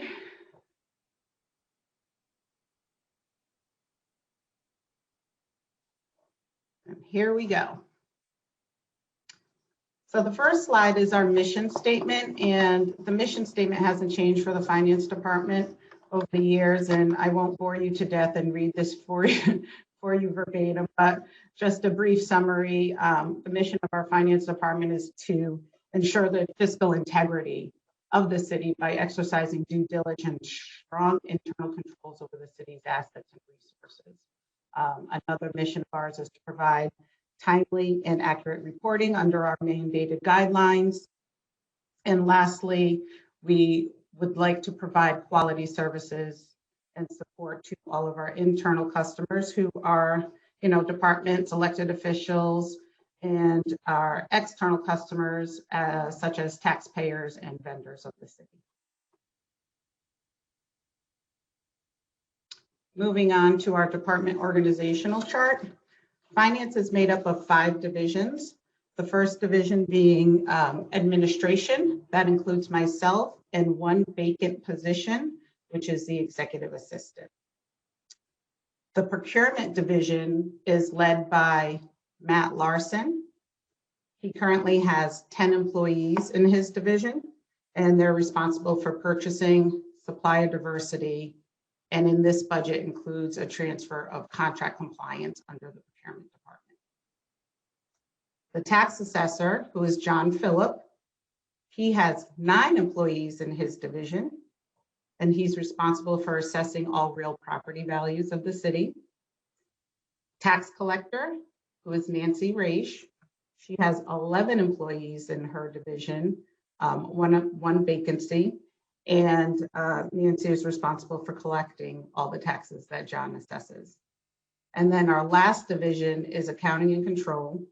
They have 14 employees in their division. Their division is responsible, the division is led by Kim Campagna, who is the city controller. And that division is responsible for processing all payroll, all vendor payments through our accounts payable system, and they're responsible for all accounting and reporting. So we have a total of 46 employees in the finance department. That includes the request for 1 new full-time position in this FY22 budget for the procurement unit. So currently 41 active employees, 5 vacancies. And just some quick stats. We have 27% of our staff are Hartford residents. 59% of our staff are minorities. 68% of the staff are women, and 32% of the staff are men. And if I could just pause for a quick moment here and take a moment to thank my senior leadership team and all of the staff in the finance department, because boy, they worked hard in FY21 and are continuing to work hard for all of you and the residents of this city. So I'd like to thank them for their hard work and dedication.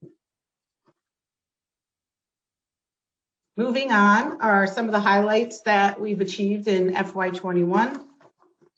One of the major highlights that I know our staff citywide are thankful for is that we were able to maintain our payroll operations through the pandemic and through the ransomware attack where we had no system access.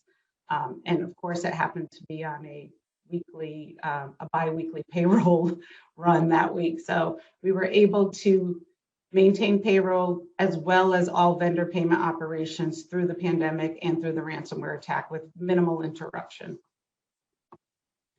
We successfully, although it was a painful route, navigated our way through the FEMA and CARES guidelines to maximize the city's reimbursable costs as it relates to COVID. FEMA was changing their guidelines on an hourly basis at the beginning of the pandemic, so it was quite difficult to navigate our way through the constant rule changes. But we were able to complete the first draw with FEMA and get it submitted, and that draw was through June 30 of 2020. And we also submitted the second draw for FEMA. That's through December 31st of 20, but FEMA has not yet started the analysis of that draw. We also have not heard anything back on our first submission other than some eligibility questions going back and forth right now. So the first draw is still underway. The finance team was able to submit the FY20 audit with no reportable conditions, no material weaknesses, despite the difficulty of accessing data with the ransomware attack.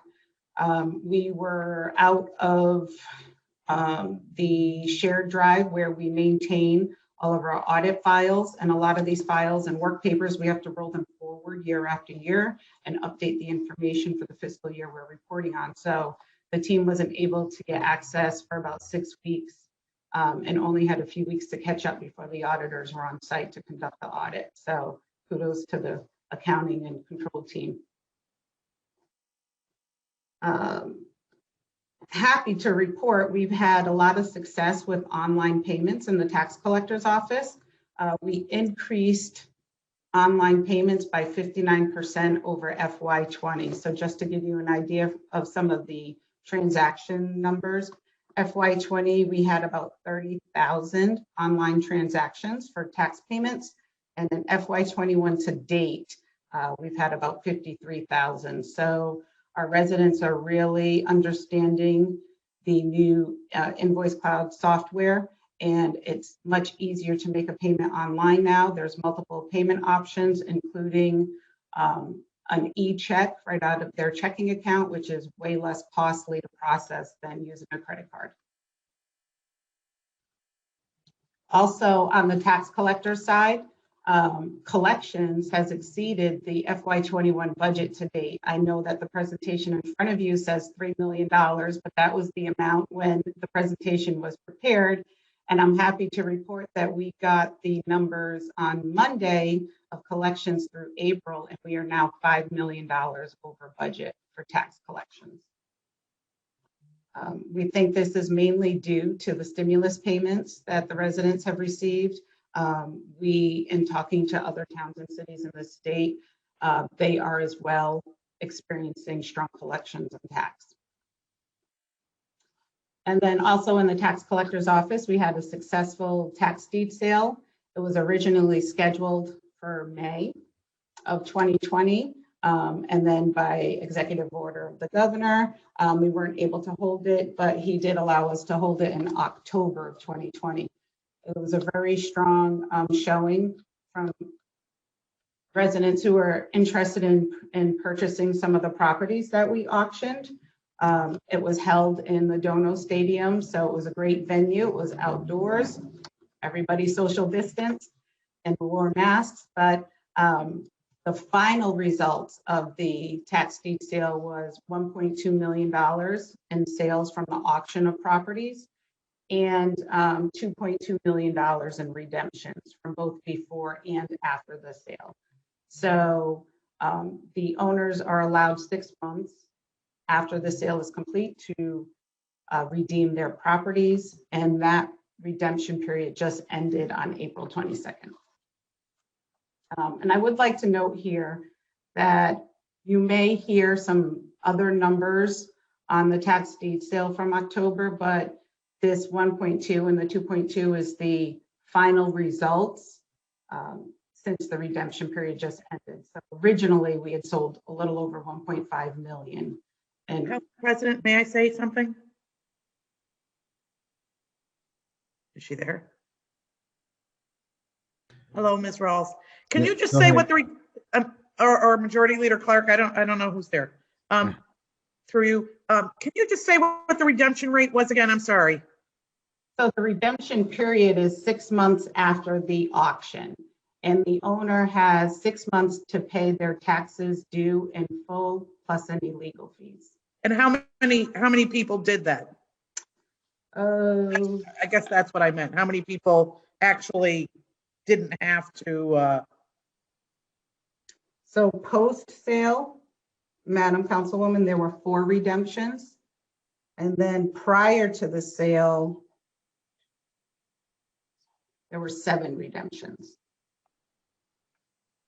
And what I guess I'm what's the percentage then? Is that a good rate that people said, hey, I should do this? And historically, do you know? So overall, we had 20 sales at the auction, and so the 7 plus the 4, so 11 people redeemed. So we've had a pretty good redemption rate. And Nancy, feel free to jump in and correct me if I'm wrong. Obviously, our goal is we want the taxpayers to stay in their homes. So, you know, we also just want compliance with tax laws. Right, yeah, right. I know it's a double-edged sword, but. Correct. Councilwoman, if I can answer that, hi. So this particular sale concentrated on blighted properties. We weren't really taking people's homes. So it was a really good thing that we sold most of the properties. It gave people in Hartford a chance to bid on properties that they could, you know, work on and revitalize. So it really was a really successful sale. The fact that we didn't have many redemptions was actually very positive because these were all blighted properties. Okay, thank you. And you may have heard Director Matthews mention in his presentation as well that the city had taken a lot of vacant lots. So there were vacant lots, vacant properties, and a handful of occupied properties in the city. Continuing on with highlights, in our assessment division, the pandemic allowed the tax assessor and his team to go out into the community for the first time in 20 years and photograph all the real estate properties in the city to update the assessment software. So that's the first time it's been done in a long time. And kudos to John and his team because they covered a majority of the city in a very short time frame. And we didn't have to pay consultants to do that type of work. Also, the tax assessor and his team started the state mandated revaluation of city properties as well. Excitingly, our procurement team initiated a new program in the city called Lean Into It. And the lean methodology focuses on process improvements by removing non-valuable steps within the process that leads to maximum output. So by eliminating those steps that have no effect on our outcome, it shortens the amount of time of processing and allows our staff to be more effective and productive during their workday. So Mayor Bronin was very excited that procurement had initiated this program within the city. Our first lean project, or what we call Kaizen, was on the contract routing process. And I'm not sure if any of you are familiar with the contract routing process, but it's pretty burdensome at the city and involves multiple departments and review at various levels. So the first Kaizen was pretty successful. We were able to create a group amongst multiple departments that added value and input to analyzing the process and figuring out what steps could be eliminated and what steps could be introduced or enhanced to make the process better, stronger, quicker for the city as a whole. So since we were so successful with the contract routing process, we moved on to CIP, which again is a multi-departmental process, very time burdensome on the city. And we broke that CIP Kaizen down into the CIP lean down into two Kaizens. The first one focused on finance and budget procedures, and the second Kaizen focused on project delivery. So all three Kaizens have been held, which means that various members of department employees gathered together for a week straight discussing CIP or discussing contract routing, and then created a map for us to move forward. So the procurement team is managing this process now. It involves a lot of project management on our behalf, and we're able to see some successful changes happening citywide. Our procurement team, because they weren't busy enough with the lean program, also initiated 2 energy audits for the city, and we haven't done an energy audit since I've been with the city in 2006. So it's exciting to see these audits happen. The first audit is on gas, oil, electricity, and water. And then we are holding a second audit on telecommunications, focusing on city cell phones and landline services. So right now, these audits are in the hands of the Accounting and Control Division. And they're underway, working directly with the two consultants. And we anticipate completion of these audits sometime in fiscal 22.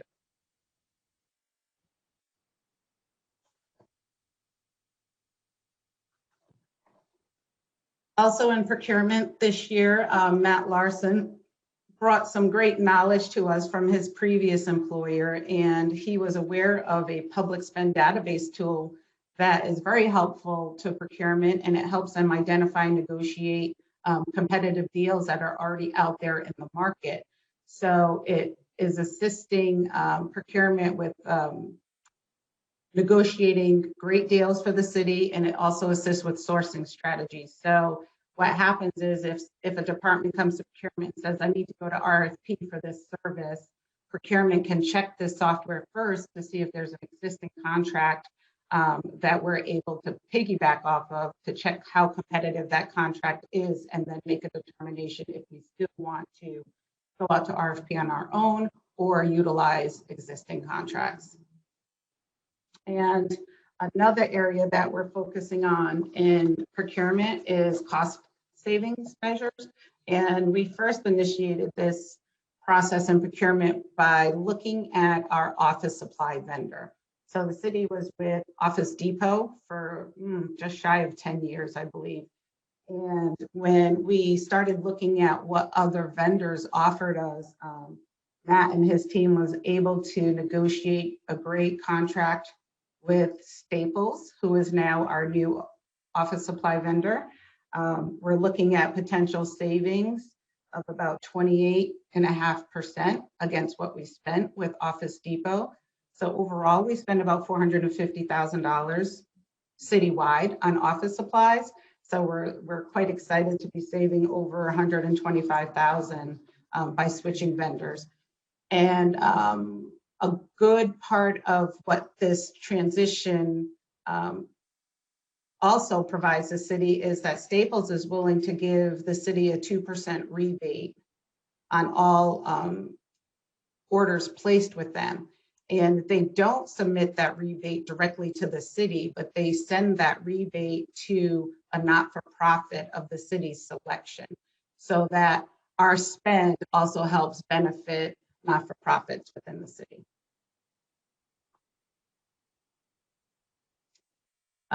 Strategic initiatives of the finance department, of course, is to continue to invest and grow the city's grand list, maximize and diversify taxes as much as possible.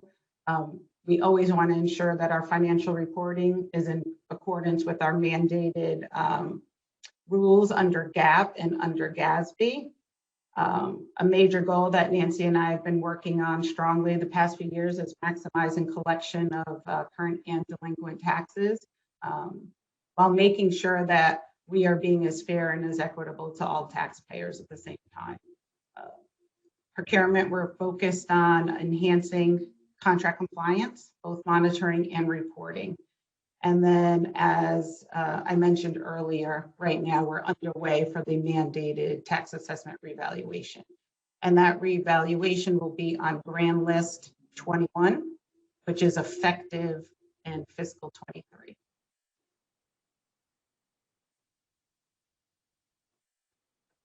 Moving on, for comparison of our budget, our fiscal 22 request is $155,000 more than our FY20 adopted budget.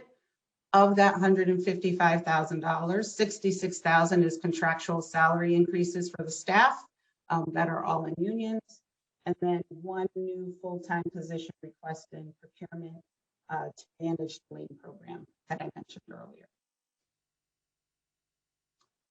Some of our budget highlights is that this budget request for FY22 requests the transfer of expenses related to the contract compliance division, previously in org 123008, into the procurement division.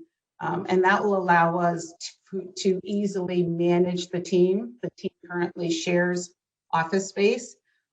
They also are both heavily involved in the procurement process, because obviously procurement starts the process from going out to get the competitive deals all the way through contract negotiations, and part of those contract negotiations include contract compliance rules in the HAP program that the city has. So it'll be easier for Matt to manage both teams if they're all under one org. Again, the request includes the one full-time position for the lean program. That's a project manager position.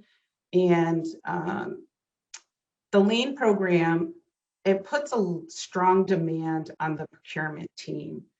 It requires a lot of follow-up after those Kaizens happen. And the follow-up can range anywhere from 3 months to a year after the Kaizen takes place, because some of it involves policy change. Some of it involves, search for new software, making sure that the software selection is appropriate for what the Kaizen requires. So the follow-up is one of the most important parts of the lean program. And without having that follow-up, we will never completely achieve the full utilization or the full efficiencies of the program. So it's pretty important that we get there. Some areas of focus for fiscal 22. As mentioned earlier, the tax assessment reval is underway. We anticipate completion by the reval vendor by December 2021. John and his team will then have a final grand list that will be filed with the state by January of 2022. The tax collector is working on the next tax deed sale. Unlike the last deed sale that focused on vacant property within the city, this deed sale will focus on delinquent non-owner occupied rental properties within the city. So we have a lot of properties, rental properties within the city where the owners are not living in the property. They may or may not live in Hartford, and they're just not paying taxes on them. One of the criteria that Nancy and I look at when Nancy creates the tax deed sale list is to make sure that the taxpayers have a multi-year delinquency. So it's not just that they're 1 year behind, we're looking at several years behind. And then a potential, it's a either or, that they owe over $10,000. So we're trying to focus with this tax deed sale on getting the rental property and these landlords caught up with their taxes. So we'll also have a continued focus on maximizing our reimbursement requests to FEMA and CARES for general COVID spend throughout the city. Some of you may have seen recently that the city has 13 active COVID-related grants, and we have 11 inactive COVID-related grants. So we have a total of 24 grants that we're reporting on the accounting side. And accounting is managing all of the FEMA spend and the CARES spend directly. Goal is to continue to work with Corp Council and then ultimately City Council to update the procurement ordinance, Also continue with the lean program, following through on the first 3 Kaizens that were held, and then look at other major processes in the city that could use some efficiency improvements and then start on those. And then of course to continue to review and update all finance related policies. And that's it. Glad to answer any questions.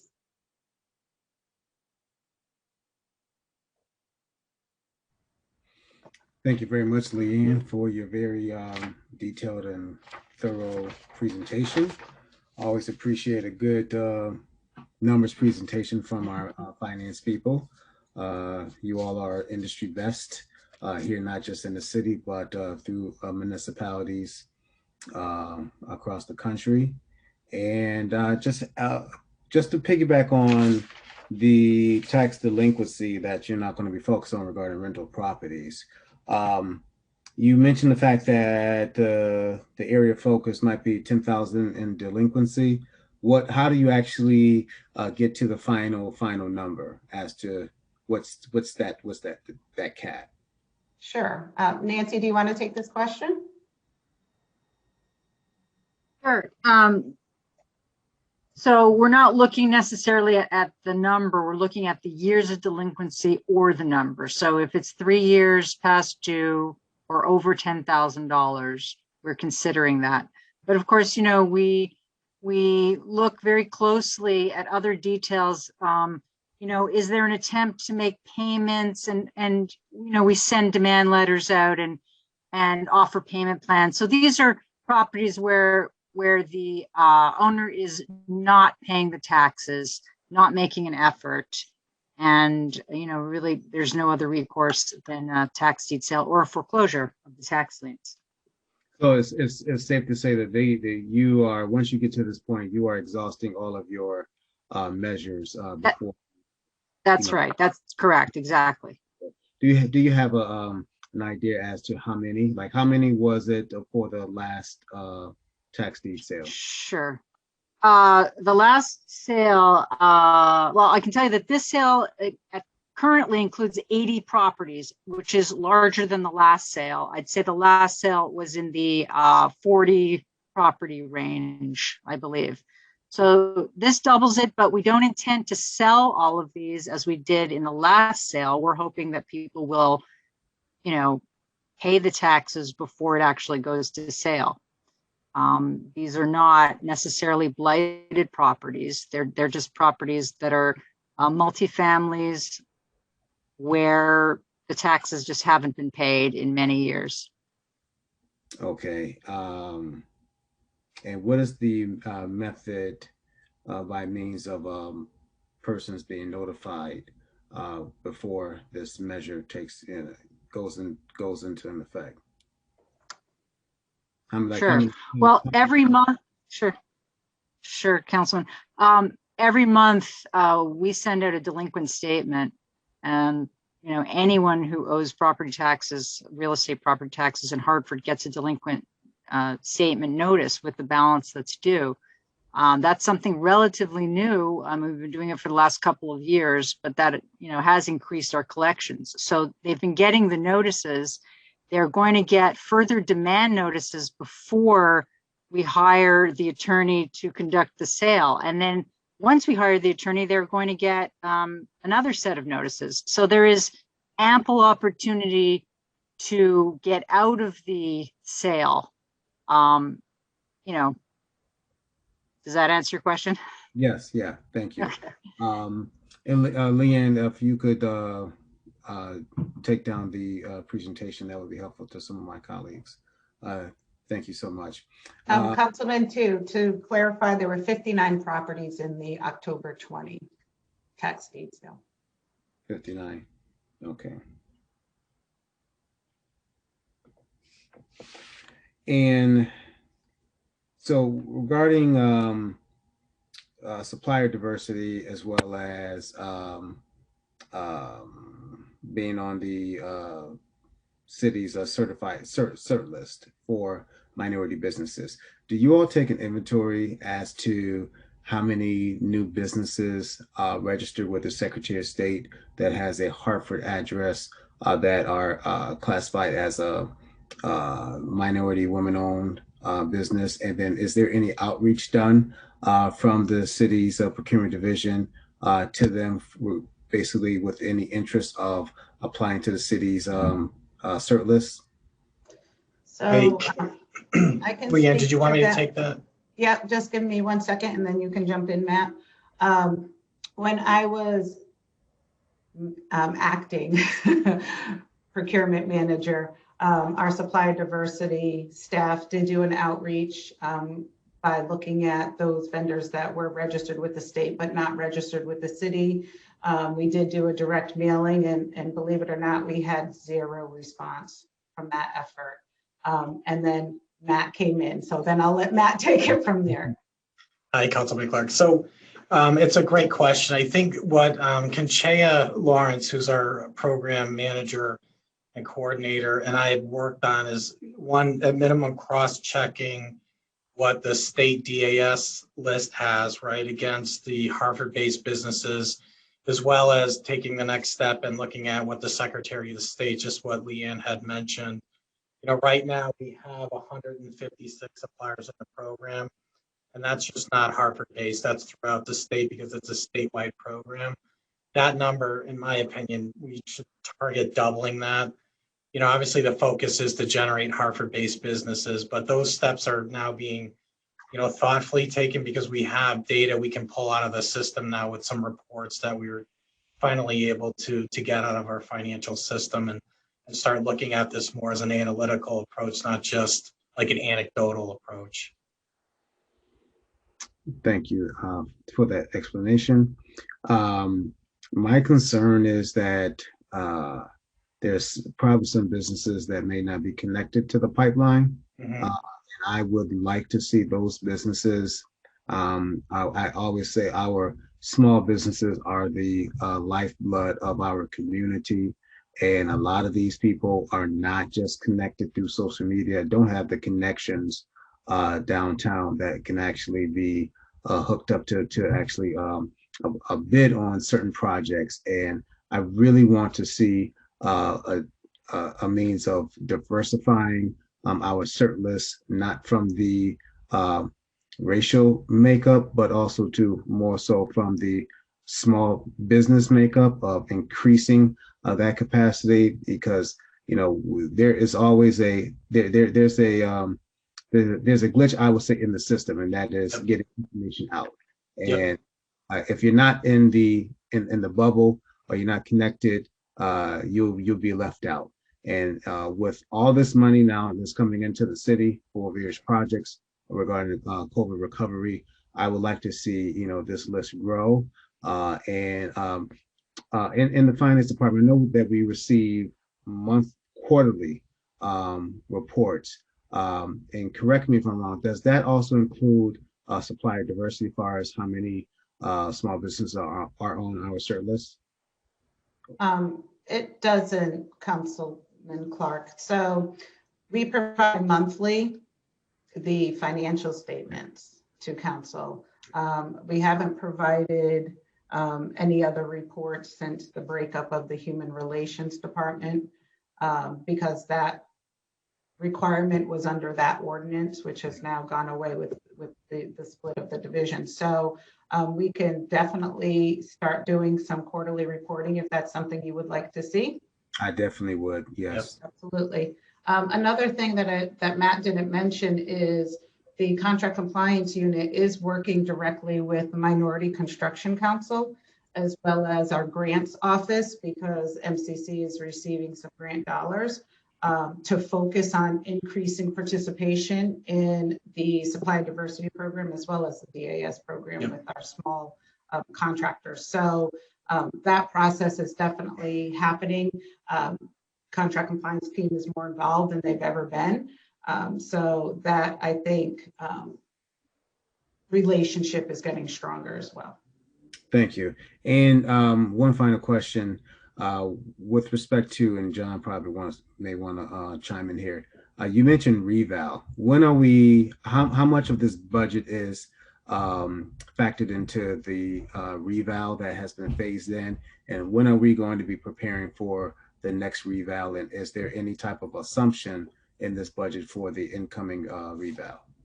So the FY22 budget does not include any assumptions for the reval. The reval is underway now. It takes about a year to go through that process, and it will be effective for Grand List 2021, which is our fiscal year 2023.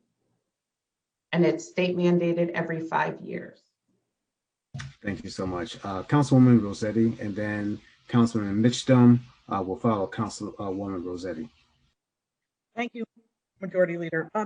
Quick question. Thank you again. Thank you. In the book 17-3, down on program services, can you just tell me a little bit and how successful we are on assisting the veterans and elder homeowners with tax relief applications? Because I can imagine how important that is particularly at this time. Sure. John, do you want to take this question for Councilwoman, please? Hello, John. Thank you very much. Hello, Councilwoman. Thank you for the question. We,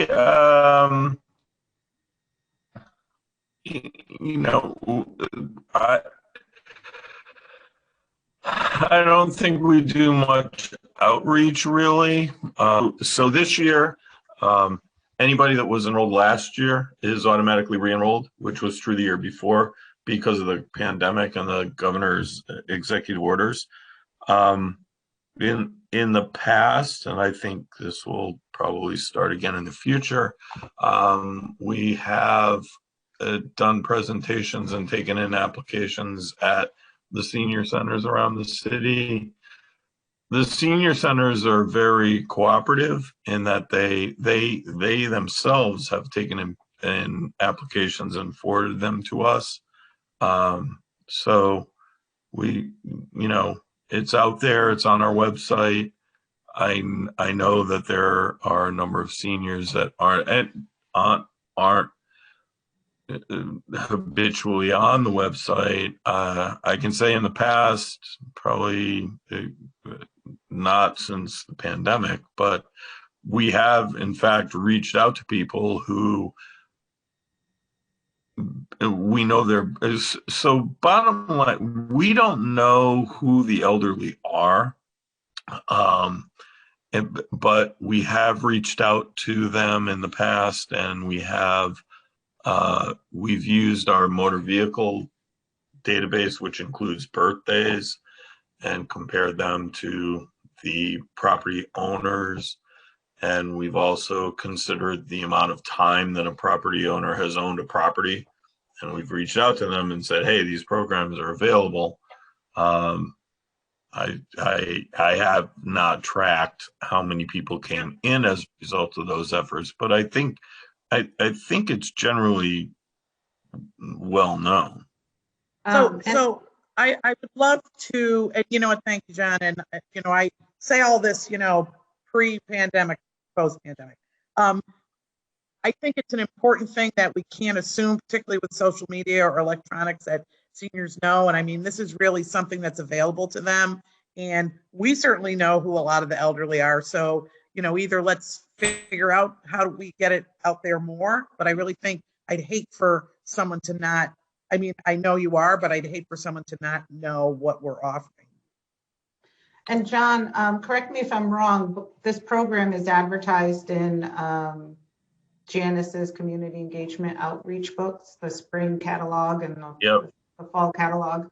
Right, but again, I think we're depending on, I would just like to be more proactive on that. We're depending on, there's a load of seniors that aren't utilizing that. I know that, so. I know that too. Every year we have a handful of people that come in and they're 82 years old and they say they never knew about this. But I think, I do think that, word of mouth, neighbor to neighbor, we have neighbors coming in on behalf of elderly neighbors all the time. I think the knowledge is out there more or less. And can we improve upon it? Yeah, sure.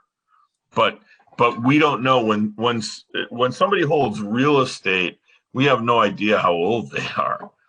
You know what I mean? We the only data point that we have that includes a birthday is a motor vehicle list, and a lot of the elderly people, really elderly people, do not drive anymore. So, just leave it at this. Can we maybe have a little further discussion on this and maybe kind of brainstorm a little bit on how we might reach out more to people, other languages? Just, I feel that there may be opportunities we're missing. Not saying we haven't done what we should, but there's always a way to maybe. Yeah, sure. About it. Okay, thank you. Thank you. Councilman Mister. Thank you, Majority Leader. I just wanted to follow up on the discussion of tax delinquent landlords from earlier. One of the things that I've seen, I think a lot of folks have seen, is that a lot of the same out-of-town landlords who aren't paying their taxes are also often not keeping up their buildings in various ways. And I wonder if when that process of notifying them, trying to collect, suing them, whatever, that whole process we discussed earlier, when that happens, is there also a connection or a procedure to bring in the housing inspectors, of whom we will soon have more, to see whether at the same time there are conditions in some of these buildings that need to be remedied? Interesting question, Councilman. So we do work pretty closely with DDS on the tax deed sale. We do check immediately if the properties that have been selected by the tax collector are blighted. If there's any loans on existing properties, because the last thing we want to do is auction off a property that we have an outstanding loan on.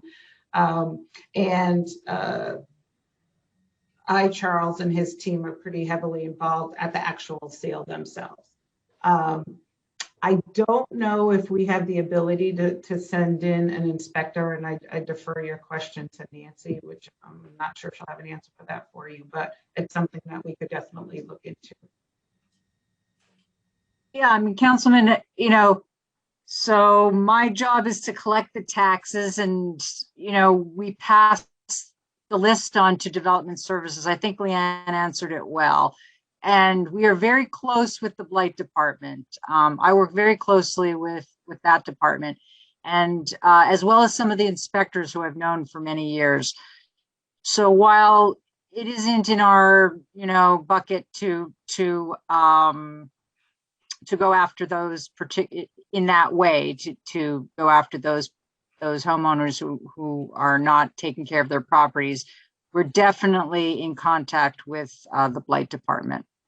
So, we can definitely, if you have some suggestions about, what we might do, you can send me an email.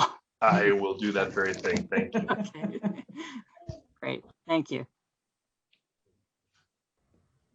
Councilwoman Surgeon. Thank you, Mr. Majority Leader. Leanne, to you and your staff, congratulations for making it through this pandemic. Nancy, I thank you so very much for all your help when I send the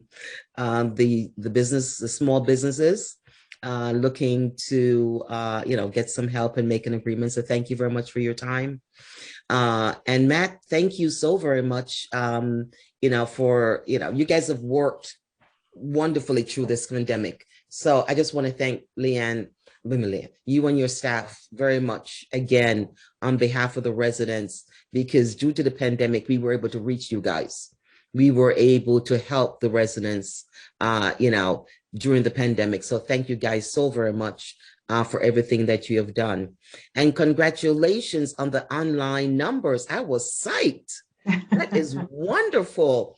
I am so, that is just wonderful, because as a lot of our seniors and a lot of during the pandemic, they worried about, how am I going to pay the taxes? I want to leave the house, so checking account, the savings account, we can work it from there for you. So and the cost was, was reasonable, not by using a credit card. So thank you for that other option. Thanks to Nancy and her team. Well, Nancy, awesome. Good job. I have used it. And so, and I've helped a lot of seniors, in my community use it also. So thank you guys. I do want to second everything Council Majority Leader Clark mentioned regarding minority contractors, because as we get some additional funds that once in a generational funding in our city, we certainly want to make sure our small businesses, are able, to, especially after such a long haul of a year and a half of not working, able to participate also. So whatever we can do to help, please let us know. And I also going to second Councilwoman Marilyn Resort. I was going to call her something else. Rossetti's. What would that have been? Agent Rossetti. Oh, yeah. Maybe Charles. Slip of the tongue, Councilwoman Rossetti, I apologize, ma'am. But I do want to second her concerns regarding the property and the rental assistance program out there. One of the things I have done, is reach out to the seniors that I know, and a lot of the ethnic groups in our community don't know about these programs. And so an opportunity as an advice, John, if you would get together with Councilman Rossetti, would love to sit in, because I can certainly would love to offer, if you match our voter registration with the register of voters against our property list, you can actually see the seniors and who owns property. So that's another idea of how to reach out to that age, those young people. So there was a couple of things John, which I'm trying to find my notes to myself regarding. Can't find it. You know what? I'll let somebody else go ahead while I try to find my notes for my questions for John. If you don't mind, Mr. Majority Leader, if somebody else have a question, I can go after. So, Madam Councilwoman, you yield your time. So I'm yielding my time without reserving, without losing it. All right. Councilwoman Bermudez.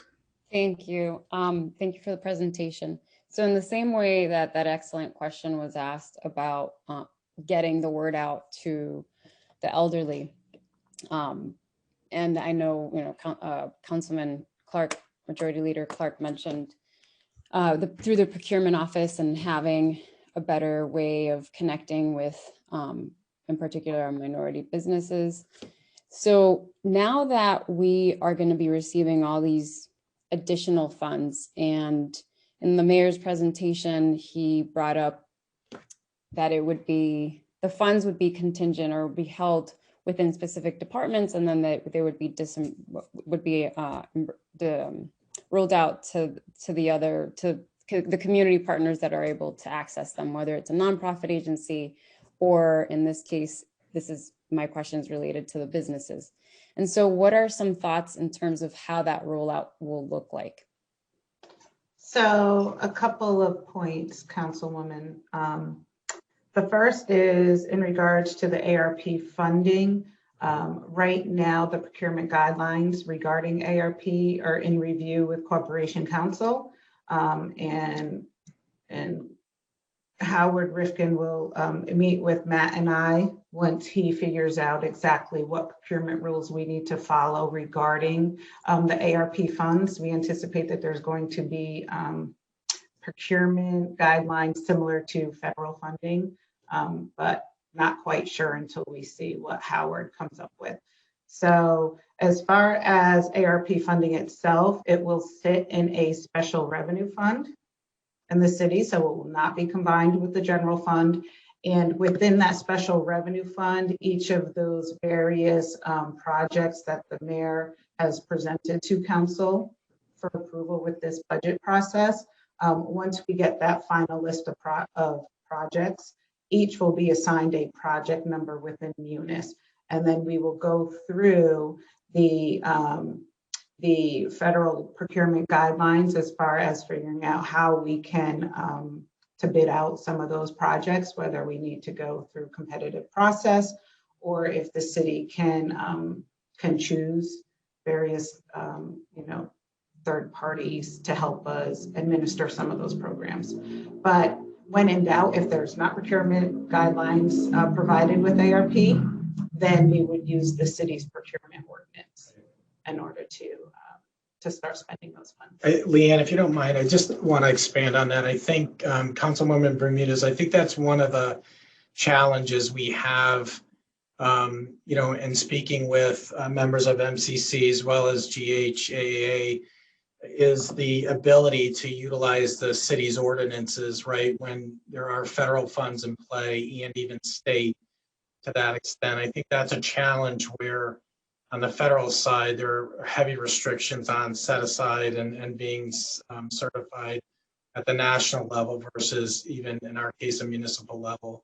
So that's one thing that, again, Howard will clarify.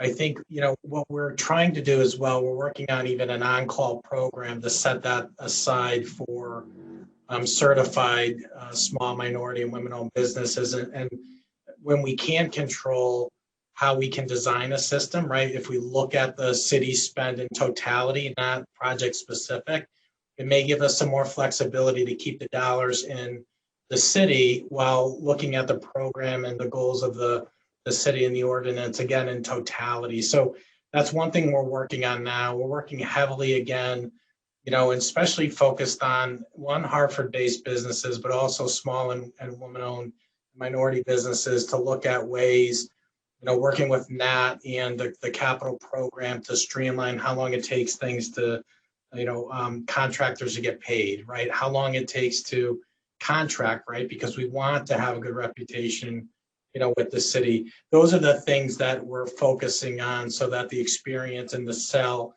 and the positioning of Hartford is a lot more, I'd say, elevated than we are right now.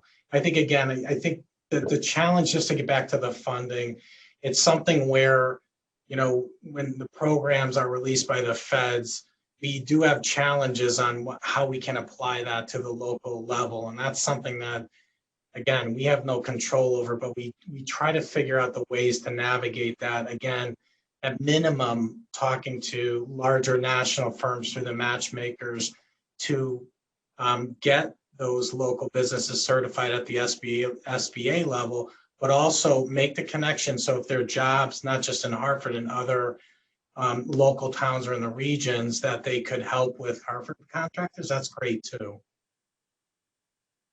Thank you for that. I appreciate that. Councilwoman Surgeon, are you ready?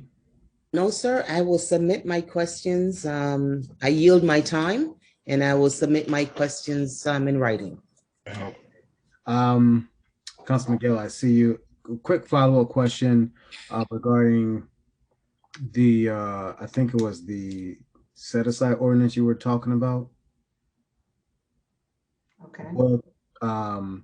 What are we going to be looking at regarding that change? I think so. What I'm working on with the contract compliance unit with Aloy Toppin is to go through the ordinance as written and then how it actually translates in the real world, right? Because there are goals and there are initiatives, right? I think some of the parameters are restrictive in terms of thresholds. A good example, Councilman Clark, right now we have a $10 million cap, right, in terms of what we classify as a small and or minority women business. That may be something we want to look at in terms of raising that, right, to match state levels where we may have Hartford businesses that can't participate, right? Like Hartford Lumber is a good example. But again, that's one example. One other thing we're looking at is what we call micro businesses. And those are businesses that are very small, right? Yet this again gets into the federal aspect of what we're talking about, where there's a lot of flexibility with micro business legislation and how the state views it and the feds. That may be something that may free up additional opportunities, right? And I think one other piece to just, if we take a step back, in the capital world, participation and goals and opportunities are, let's say, more easily defined, right? Only because there's a lot of effort that goes into planning, coordination, the state's committed, the city's committed. One area we're looking at too, with some of the data we can now run through the system, is looking at goods and services as well, because I don't think the city does a good enough job with that. So as opportunities come up, we want to have the list of the available potential vendors so that we can support that on a more ongoing and more scheduled and routine basis, not just from a project basis. So that's what we're going to be looking at for the ordinance. Okay, I would like to see regarding the clarification as to how it's written out regarding when we're talking about set asides on how that dictates to city projects, state projects, and federal projects. Because and you're quite aware that there is a miscommunication, especially when we're talking about school building projects. Yeah, I completely agree. And so it's not how it used to be back in the early 2000s, which it is 20 years later, things have changed. And so the majority of the funding comes from the state versus it being a city funded project. And I agree with you. I'm sorry to interrupt. No, go ahead. Yeah, so I think that you bring up an interesting point too. There's some inconsistencies in terms of how the state interprets a couple of those provisions, which I think I know what you're speaking to, that we want to take a look at that in terms of the city's, let's say, rights, right, in terms of the ordinance relative to the state funding. That, again, it's something that, you know, we're working with Corp Council to get a little more technical, right, and a little more formal in terms of how that applies to those programs like the school construction, but also, you know, when we look at our ordinance to see, again, how do we communicate that more effectively? Right now, there's a lot of confusion, you know, and that's something that my team's working on right now, actually, is a whole training deck. And just a clarification, even for council, like, what does the ordinance say and how does this actually translate? So that's something we're definitely, you know, focused on. Good. Thank you for that. I can't wait to see that because that is much needed. Because one thing that we need to make sure that the community, when they're looking at it, you know, they're very clear. It's very clear as to how it's stated, so that when they come to us, we can go back to the document saying, well, this is what ordinance versus. And I'll be candid. I don't think we've done a good enough job, like, you know, providing that to you in like a clear manner. And that's something that I'm working on right now. Thank you. And also too, I know that I believe the ordinance states that the threshold is 25. Is it 25 or 35,000 on a RFP request? It's 25. That's yeah. So informal is 3 quotes up to 25, and then 25 starts formal bidding. That's another question I have, is if we can look at that threshold as well. That seems low to me, right? It's just something where, again, for process sake and purpose, it's not really, in today's times, it's such a low amount. I think the other piece that's a missing piece here is the setup and on-call trade in GC system, that when available and when we have emergencies, that's another reason to have, you know, a series set up where you have local contractors, you know, that can do the work. We should be using them. So I think that that's another piece that will help fill that gap and provide opportunities, you know, one for speed, but also lets them get experience, get paid quickly, and then they can use that to further develop their businesses outside of even the city. I would love that. When we're talking about supplier diversity, those on-call contractors, diversifying that list is very critical, because I agree with that too. For a long time, you know, it's been, you know, you're part of the good old boy network if you're on that list, and it's the same amount of organizations that continue to get fed by the city. Also, too, one last more so comment than a question. I would love if council would be able to be provided with an email or a report as to when RFPs are released. A lot of us don't even go to, I mean, probably a lot of us don't even know that there is a website to go to the city when an RFP is issued to the city for whatever. And so I think that in a way for us to be informed and us to inform our constituents as to what RFPs are released, it'll be good. We can get some type of notification. I use an example. We get notified when there's a job posting through NeoGov. So if there's a way for us to get a notification on how, because you post the RFPs on the states. We're not. So when it's a state project, yes. Right. When there's city, we're not obligated to do that. So, and again, when I say obligated, that kind of, you know, we have to be strategic about that as well, right? Because I think we can tell in the system who's looking at the bids, to your point, and who's interested. We have the ability to set aside bids within the system as well, like into the program. So it's pretty sophisticated. Like fortunately, Leanne was able to get that set up before COVID. Otherwise, we would be dead in the water. But to your point, we can work on like getting you getting you the ability to get notifications, right? But as we go through this as well, it's kind of one of these things where we all do this, right? I get like 1,000 emails a day. And sometimes that is just, you just end up not paying attention to that. We've had some recent bids that we worked on for, one was for vehicle repair. There are others where I said, listen, we need to take a step back. We need to actually call, the repair shops in the city, because they may not even have time, right, to do this.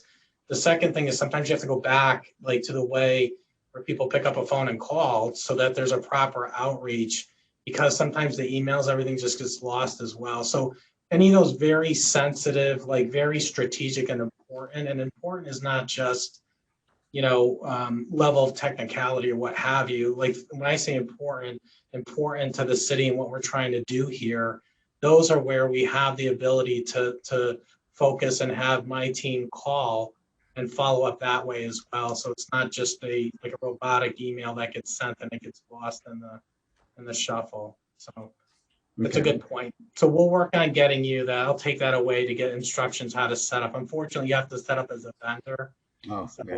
Otherwise, Leanne's budget will get killed with cost us like $1,200 a seat for one of the licenses. No more cost increases. Exactly. All right, thank you. Councilman Gale. Thank you, Mr. Majority Leader, and I second your that's a great comment. I would love to see council get notification of RFPs when they go out. So I second that. I have two questions. The first one relates to tax lien sales. I know we put an end to them, or I thought we put an end to them several years ago, but I see that they continue to be a line item in the budget for revenues. It looks like we're anticipating $450,000 in tax lien sales, and I know that some of these go back to the fact that some of the contracts were such that if you bought a tax lien, you were able to buy the tax lien from the next year if the taxpayer still didn't pay it. And so my question is all of this $450,000 just legacy taxes? We're just selling new tax liens to people that have already had their tax liens sold and are that delinquent? Correct. Okay. Well, all right. Well, thank you for that. I'm glad we're not selling any new ones, but it's still very distressing that these taxes haven't been resolved by now, year in and year out. Second question has to do with the reval. I know it's underway, so I'm assuming that the funding for the reval came in the current year budget to some degree. Is there any funding for the reval in this budget? So Councilman Mayor Bronin was able to provide funding for the reval out of the FY19 surplus. And then there was only a residual amount that still needed to be funded. And I believe it will be funded out of current year savings in the finance department budget. So no extra request for FY22. Not a line item in FY22. Nope. Okay, thank you. You're welcome. All right. Any other questions from my colleagues? Seeing none. Oh, I do. I found my notes. I figure it out. Listen, I've got my yellow and blue and yellow stickums all over the place. Okay. You used your time already. So. Well, can I have my time back, please? Yes. I'm gonna have one question. You get your time back. Okay, thank you. Just one question. I won't make it two. Just one. I'm not sure who's going to be able to answer me. 28-1, Leanne. What is the GILOT, grant in lieu of taxes? What is that? Sure, Councilwoman. I would say great question, but you found the one area that is so complex to explain in the budget book. So I am going to pass this question on to Mr. Phillip because it is related to taxes and assessments. So John, you want to take over? And John, could you make it the simple you know, not the complicated part. I'll make it as simple as possible. So this is basically a financing mechanism to finance the redevelopment of what I think was the old Thomas Cadillac site on Albany Avenue. What? Yeah, so close to the village of. Yeah, I know where that is. Yeah.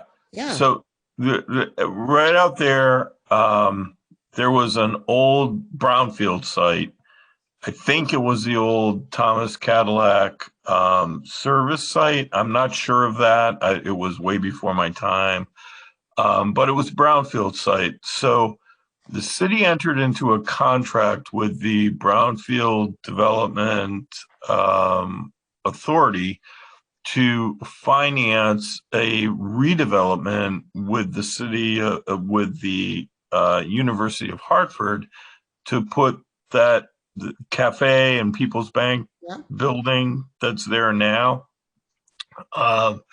We finance that with, I think it's the lower of either what is required by the amortization of the mortgage or what we receive from the state in increased pilot for the property. So every year I report the increased pilot property, and generally speaking, that is what we pay to finance that project. So we're giving the money to University of Hartford because I mean they owns that site right now. Right.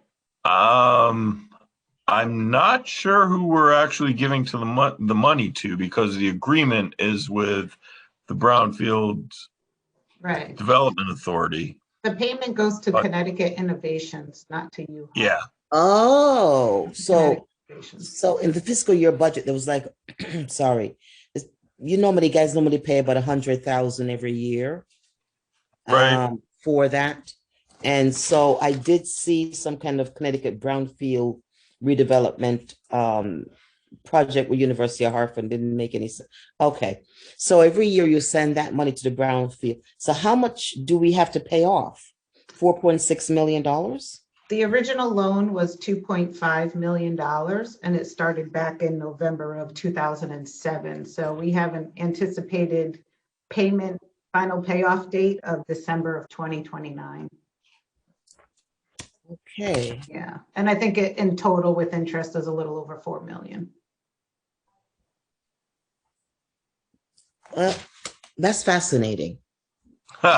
Indeed. It was a long learning curve for me. Okay. No, thank you so very much. I apologize, but Mr. Majority Leader, thank you very much for allowing me to ask that question.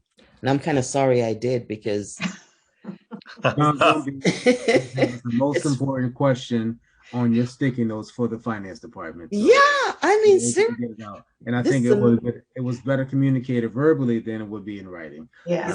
Oh God, yes, I wouldn't be able to understand. You're right. So thank you so much, John. Appreciate it. And thank you guys for your patience with us. Absolutely. John, Nancy, Leanne. My pleasure. And Matt, thank you very much for your questions. Your presentation and answering our questions. We appreciate you, and we bid you good night. Thank you. Good night, everyone. Good night. Good night. Good night. All right. Thank you. Thank you. Hopefully nobody wants any breaks, because we're not going to take it. We're going to move. Slave driver. That's right. We're going right into our last department for the night, with a familiar face, Mr. Nat Gale, who is going to be giving us the CIP presentation. All right, thank you, Mr. Majority Leader, and good evening, members of Hartford City Council. My name is Nat Gale. I am going to be presenting on the Capital Improvement Program, and I'm the city's Director of Operations. I think I have the joy of being the only presentation is not a department. So my presentation will look a little bit different than the department presentations. And but it makes it quicker too. Yeah, that's right. I'm gonna try to move very quickly.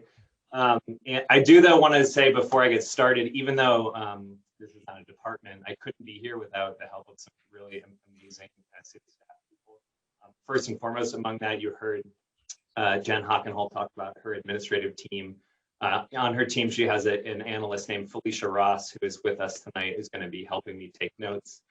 Felicia is just one of these amazing city employees who goes above and beyond the call of duty. Thanks for turning your camera on, Felicia. She is just doing incredible work, and I would not be able to be doing this without her. So I just wanted to acknowledge that. Okay. So I'm going to share my screen and just make sure you all can see that. Yeah. Okay. So I'm going to start with some introductions and definitions, go into a very brief, CIP budget overview, spend most of the time on new authorizations, and then leave time for general Q&A. I will pause in between each of these different sections for questions.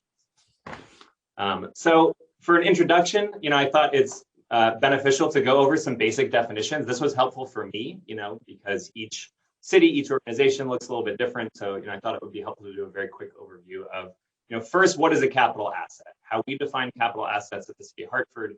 They can be tangible or intangible, right? So a software program could be a capital asset if it has significant value, right? If it's something that, in City of Hartford's case, typically over $50,000. And it's something that has a useful life that extends beyond 1 year. So what does that actually look like in terms of essential capital assets? Well, it's our 216 centerline miles of roadway, which include 19,000 street signs and 13,000 signposts. We've got 12 city-owned bridges, 1 pedestrian bridge, 55 municipal facilities, 39 schools, 6 pump stations, 7 miles of levees, 5 water conduits, and 167 non-facility related properties. So needless to say, this is a huge undertaking to maintain, a capital asset system of this size. So then what is the capital improvement plan? The capital improvement plan is a 5-year plan that is used to coordinate annual authorization and timing of major improvements to those capital assets. It's composed of 2 parts: the capital budget, which is adopted each fiscal year and outlines budgeted expenditures for departments for this program in each fiscal year. And then the capital program is that plan for the capital expenditures that extends to years 2 through 5, right? That's the 5-year plan. For our presentation, the focus of tonight, we're really looking at the capital budget, right? This is the fiscal year 22 budget that you all will be authorizing for the capital improvement. And I really just want to end the introduction section by talking a little bit about outcomes, right? I think the capital improvement program, it can look like a lot of numbers, a lot of construction, right? But really, our outcomes are, serving the people of the city of Hartford. And, this is a graduation ceremony at Metz Early Learning Center that, really goes to show when we invest in our assets, the outcome can be really joyous, really, feed and fuel the future of the city of Hartford. So before I go into the fiscal year 22 budget overview, I just want to pause, see if there are any questions in that section.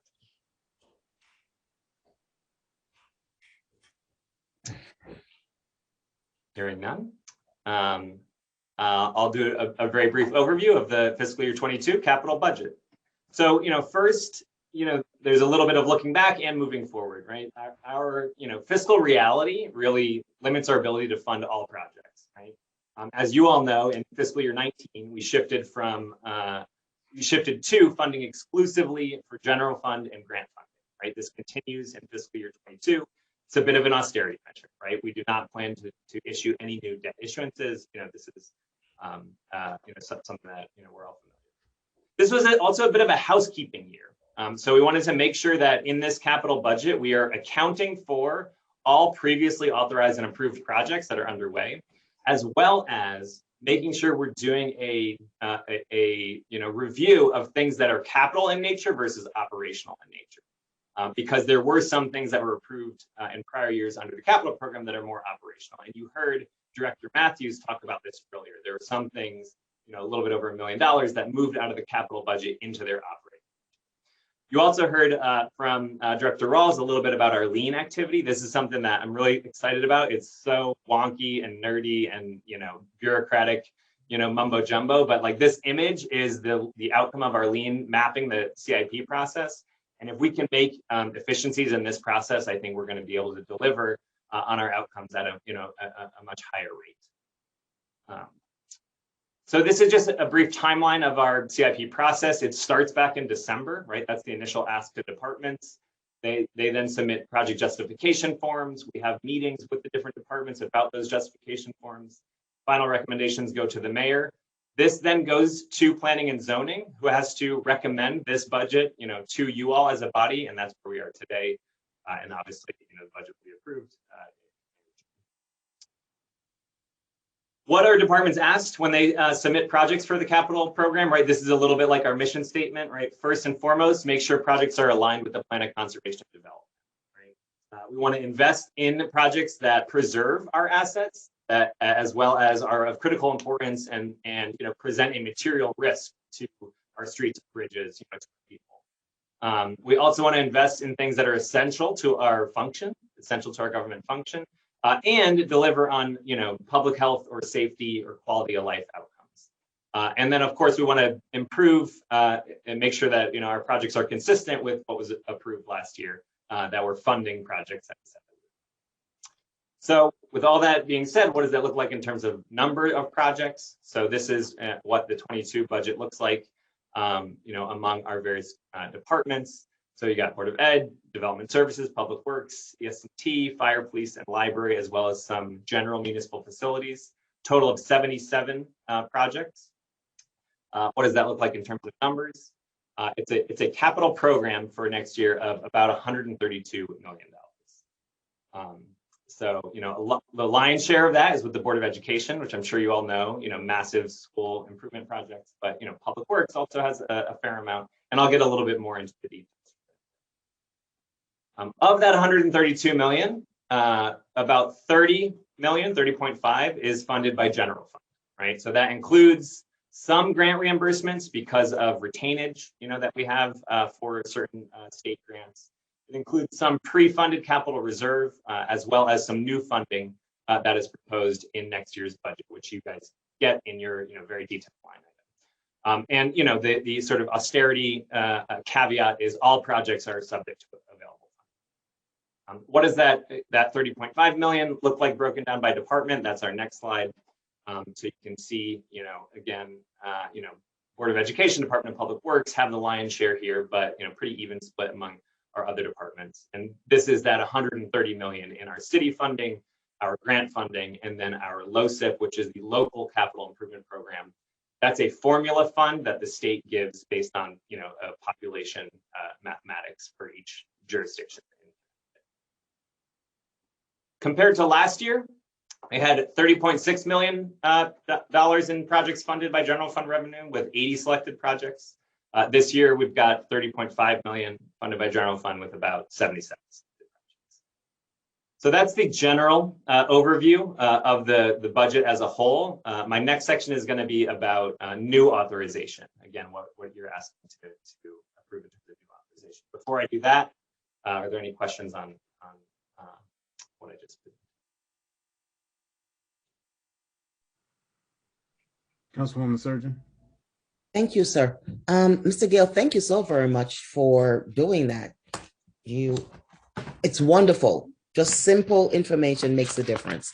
Out of the 30 projects the 80 projects for 2021, how much is completed or how much of this is spent so far? Do we know? That is a great question. We do know that information. Again, I mentioned Felicia Ross. She manages an amazing database of all of the expenditures, all of the encumbrances. So I can get you that information. I don't have it right now. Okay, that's great. No, if you can just let us know, out of the 80 projects, how much is completed, and when is the estimated completion time? Since you already have allocated this 30 million already. Yeah. Yep. Absolutely. Thank you. Councilwoman Rossetti. Thank you. Thank you for the presentation. And again, thank you everyone this evening. On page 3310, 3311, 1213. Can you explain to me what the net 2022 cash flow recommended? What makes the difference between the recommended and the cash flow? That is a fantastic question. And it is actually the subject of my next two slides. Oh, okay. Because, you know, I mentioned that this year was a bit of a housekeeping year. I think one of my goals, you know, and I think this is going to take time. One of my goals is making this program more legible, right? Making the things more understandable, you know, when you open this book. And so I think we accomplished some of that, but there's still more work to do. And some of this we can actually change when we go from the recommended book to the adopted book. So, you know, the cash flow is what you can think of as new authorization, right? So this is any project that has a dollar amount in the cash flow column is new authorization that you have not previously authorized as a body, right? So when you go down that column and you see, you know, this is just an example from Development Services, North Main Street, that is new funding for the North Main Street streetscape design, not previously approved by this body. So by the same token, you know, when you look at the recommended column, if you see information there, but then there is a 0 in the cash flow column, that means it's existing authorization, something that you've already approved in prior years, and the departments just need to, you know, finish spending, finish out the project, to Councilwoman Surgeon's earlier point, right? Some of these are the existing projects that haven't yet been finished. Does that answer your question?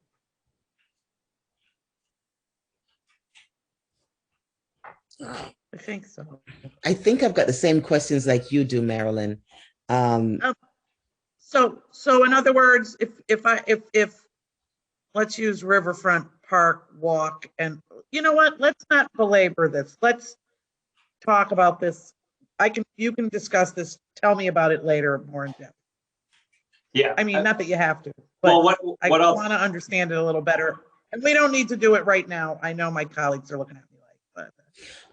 And what I can say is the remaining slides are going over only the projects that require new authorization. So that would be all the projects that you see with dollar amounts in the cash flow column. That is, you know, what is in front of you for new authorization. And that's. Okay, Mr. Gale. So I'm still sticking with Marilyn, trying to understand this myself too. So all right. So on your example here, on the fiscal year 22.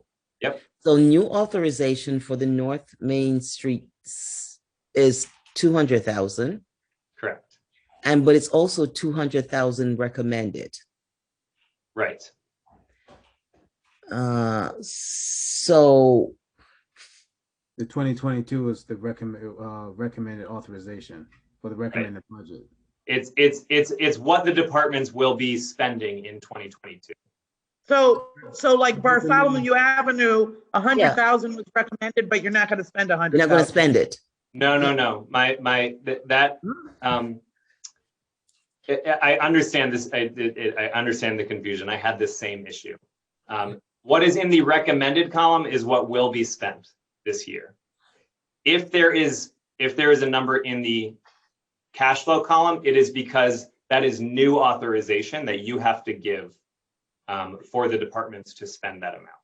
So let's go down to Sigourney and Homestead. Yep. 500,000 recommended. So you got to spend that, right? Yep. So now you have another 153, or you want another 153? So it's something different, actually. All right. Wait a second. All right. So out of the 500,000 that is recommended, we're only going to spend 153,000 of it. No. So what it means is there is $347,000 of existing council authorization. You all approved $347,000 in prior years. The department wants to spend $500,000 total. So they need an additional $153,000 of your approval to get up to that $500,000. So why wouldn't you have right. recommended 347? Because that's what was recommended. Exactly. Yeah. I think that's a great suggestion, and certainly something that we will be looking at including. Exactly, because that makes sense, Marilyn, because now that you said it, 347 to 153 adds up to 500,000. Good. Oh my God. So Jeanette, just for clarification, what's under fiscal year 2022 for recommended, which is for the recommended budget, these are previous projects that have been authorized in CIP budgets. Correct. Okay. And the problem is that it's just the original authorization is not listed. Correct. All right. Yep, that's exactly right. Because it could be less than what's recommended. I'm sorry. Hello, this is Felicia. Can I just add on to this? Thank you. Okay. I understand what you're saying. So the FY22 recommended portion, you're saying maybe it should be less the additional cash flow amount that we needed, or less the additional approval that we need. Also, the FY22 recommended is the ordinance dollar amount that we submit to council. It just says that we're going to spend X amount of money in FY 2022. So if we were to decrease the $500,000, you wouldn't have a total spend on what we're going to spend in FY 22. No, I think we get all that. The confusing part is, that keep in mind, some of my colleagues are new to the CIP budget process, and the chart itself just doesn't accurately reflect the actual request and the spend. So I think if the request original authorization whenever budget year that was reflected, as well as the actual spend. I think it would make sense as to validate what the actual cash flow is in place before us. Right. So maybe we add a column. Right. Yeah. And I understand what you're saying, but it shouldn't be that complicated. Right. Because if there was that extra thing, it'd be easier to say. Yeah. And then you'd go, oh. Yeah, because if you say the 347 to 153 came to 500,000, you're right, Marilyn. You're right in that sense. Yes. Yeah. Say that again. What did you say? I said you are right. Heck, Marilyn is right. Woo-hoo! All right.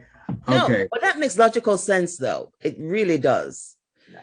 John, Mr. Gale, I apologize. I'm calling John. Oh, geez. I'm sorry. Nat. All right. I'm tired, right? All right. Matt, let's go. But it's okay. Thank you for doing this. It's making sense. Thank you for, I think Felicia and I went back and forth on this table a couple of times. And so it's validating to hear, there's still work to be done. So thank you for those comments. So just to close out, I think that the thing that is important, for me in how the capital program is, looked at and approved is alignment with our plan of conservation and development. This is our, future vision plan for the city. It's broken down in these 5 different areas: green, grow, live, move, play. So when you look at projects that have new authorization, that you will be doing new authorization for, they break down, relatively evenly across the projects, although a bit more in the live category. And that is the, roughly $17.3 million in new authorization that we're requesting council approved. And, the live category has 11.7 million, but that's because a lot of that is the Board of Education school. So I'm just going to go department by department, and highlight one project with then the full list of new authorization, and then we can, close for general questions.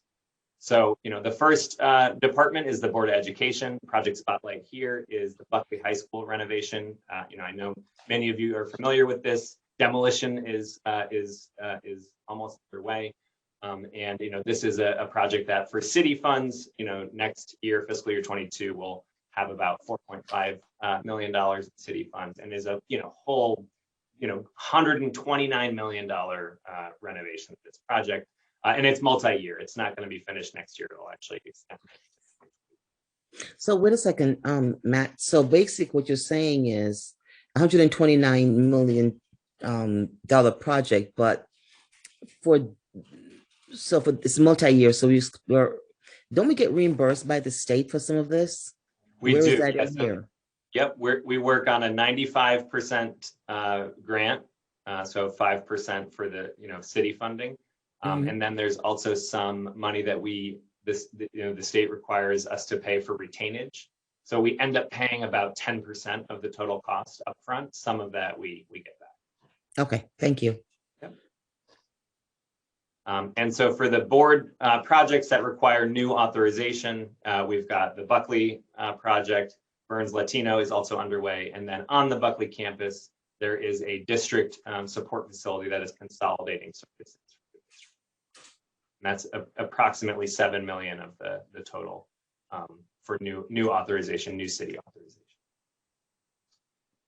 For the Department of Development Services, wanted to spotlight the Northwest Jones Historic Preservation Project. So this is a former school building built in 1900. This is on Albany Avenue by the library. The project consists of structural stabilization and abatement of hazardous materials. This is actually something that we're looking at for additional municipal facilities, potentially the library. But the first step before it can be inhabited is to actually rehab it. That's under the play category. Under the grow category, we also are looking at funding Parkville Environmental Development Project. This is one of the 10 transformative projects that was included in the Plan of Conservation Development. Similarly to the prior project, there are lots of buildings and properties in Parkville that are culturally and environmentally sensitive. And so in order to realize their full potential, there are investments needed for site preparation, remediation, stabilization of key development areas, and similar. So those are just 2 projects to spotlight of the 5 total that have new authorization for development services that amounts to about $1.5 million for next year. Department of Public Works is next. Again, they have some pretty significant projects. One I wanted to highlight here, which I believe is their largest in terms of city funding for next year, is neighborhood environmental improvements and tree planting. So this is greening the city, planting new trees, maintaining the parkways in and along our neighborhoods and corridors. This will be a big focus importance for the Department of Public Works in next year's capital budget. And then another thing, I'm sure each of you hear from your constituents, there are citywide concerns, across our neighborhoods for speeding and traffic crashes. And so, we're looking at continuing to fund a traffic calming program that, calms traffic, does some, neighborhood diverters, speed humps, et cetera. This would go to neighborhoods citywide. Matt, can you just stop a second? Could you tell me about how many trees are they planning on planting for the 700,000? Do you know? I do not know how many, but I will certainly follow up with our city arborists. And who's going to be doing this? Public that's a good question. I believe the intent is to contract out a fair amount of that work. I will confirm that. Thank you. And so the Department of Public Works has a relatively long list of projects, including some improvements to our truck scale, bulky waste scale, to modernize it, emergency generator, some environmental fuel tank improvements. I won't go through each of these one by one for the sake of time, but they're all in your budget book, and happy to expand upon any of these projects. Quickly, Mr. Gale, what's a road diet? Great question. So it's a reorganization of a street. So typically, a lot of streets were built in the mid-century with 2 lanes in each direction and no center turn lane, right?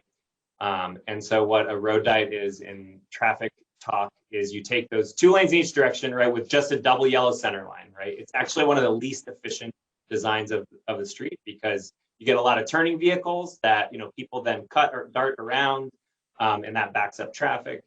And you take those 2 lanes in each direction and you put a center turn lane in the middle, and then you have 1 lane in each direction. And that actually has been shown to reduce crashes, actually increase travel time because the street is reorganized in a new way. It helps for pedestrian visibility because then you're only crossing one lane of traffic in each direction.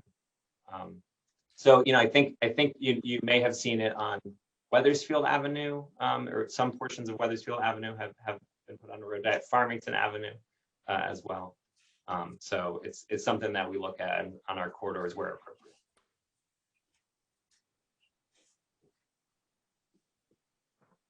So then the remaining departments are our public safety departments.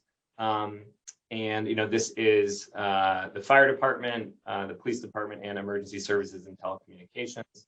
The spotlight here is a rehab of Station 11. This is a project that has been on the docket for quite a few many years.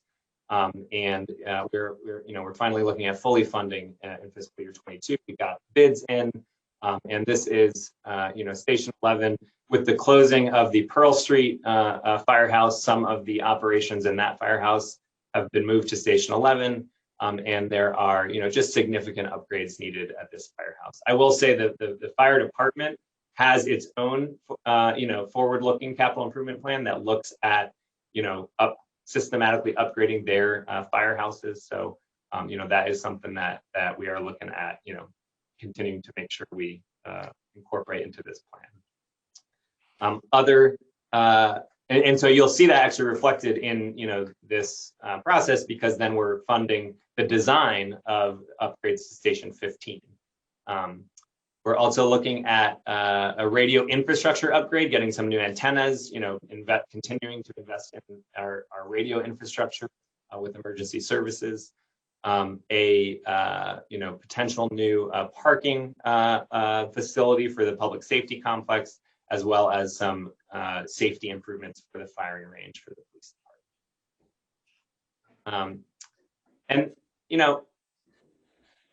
I'll just end this portion of the presentation, then open up for questions. Again, focusing us on outcomes. I think the capital improvement program is, an exciting program because it means, there's a lot of good activity citywide. We're going to be opening, the Park Street Library in fiscal year 22, which is going to be a banner event for the community.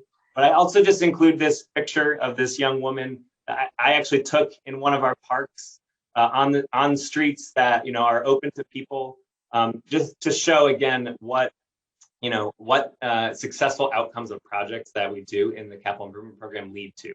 Smiling, happy families who live and recreate in Hartford. I just say thank you to all of you for keeping us focused on those outcomes. It's really an honor to be working alongside you and delivering. I'm going to stop my screen share and happy to take additional general questions.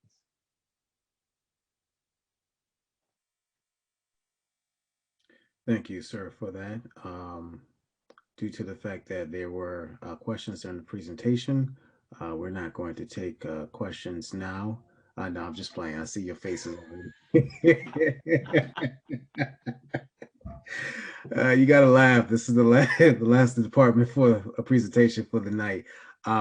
Just a quick question. In your role, and I know you probably have a limited scope regarding this, was there a time where, whether it was the finance department or under the COO's office, where council was provided with an update on CIP projects, whether it was a monthly, semi-annual thing?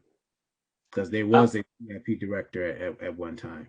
Okay, yeah, during my time, so I am one of the many new faces you all have seen tonight. I started at the end of November, so during my time here, I have not seen that.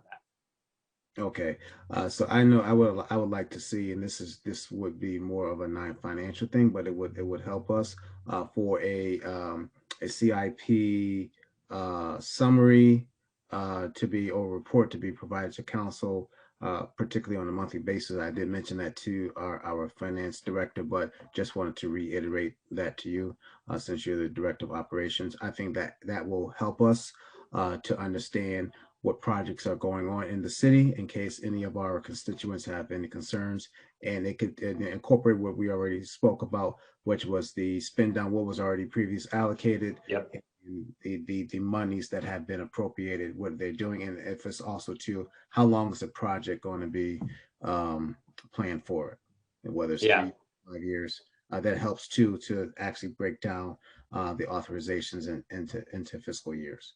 Yeah, I really appreciate that comment. One thing that Felicia and I are working on is trying to make some very simple, web-based map of projects so that anybody at a quick glance can understand projects that are underway. And that, because I hear exactly what you're saying, the ability to give people quick, easy information about projects, right? Very valuable.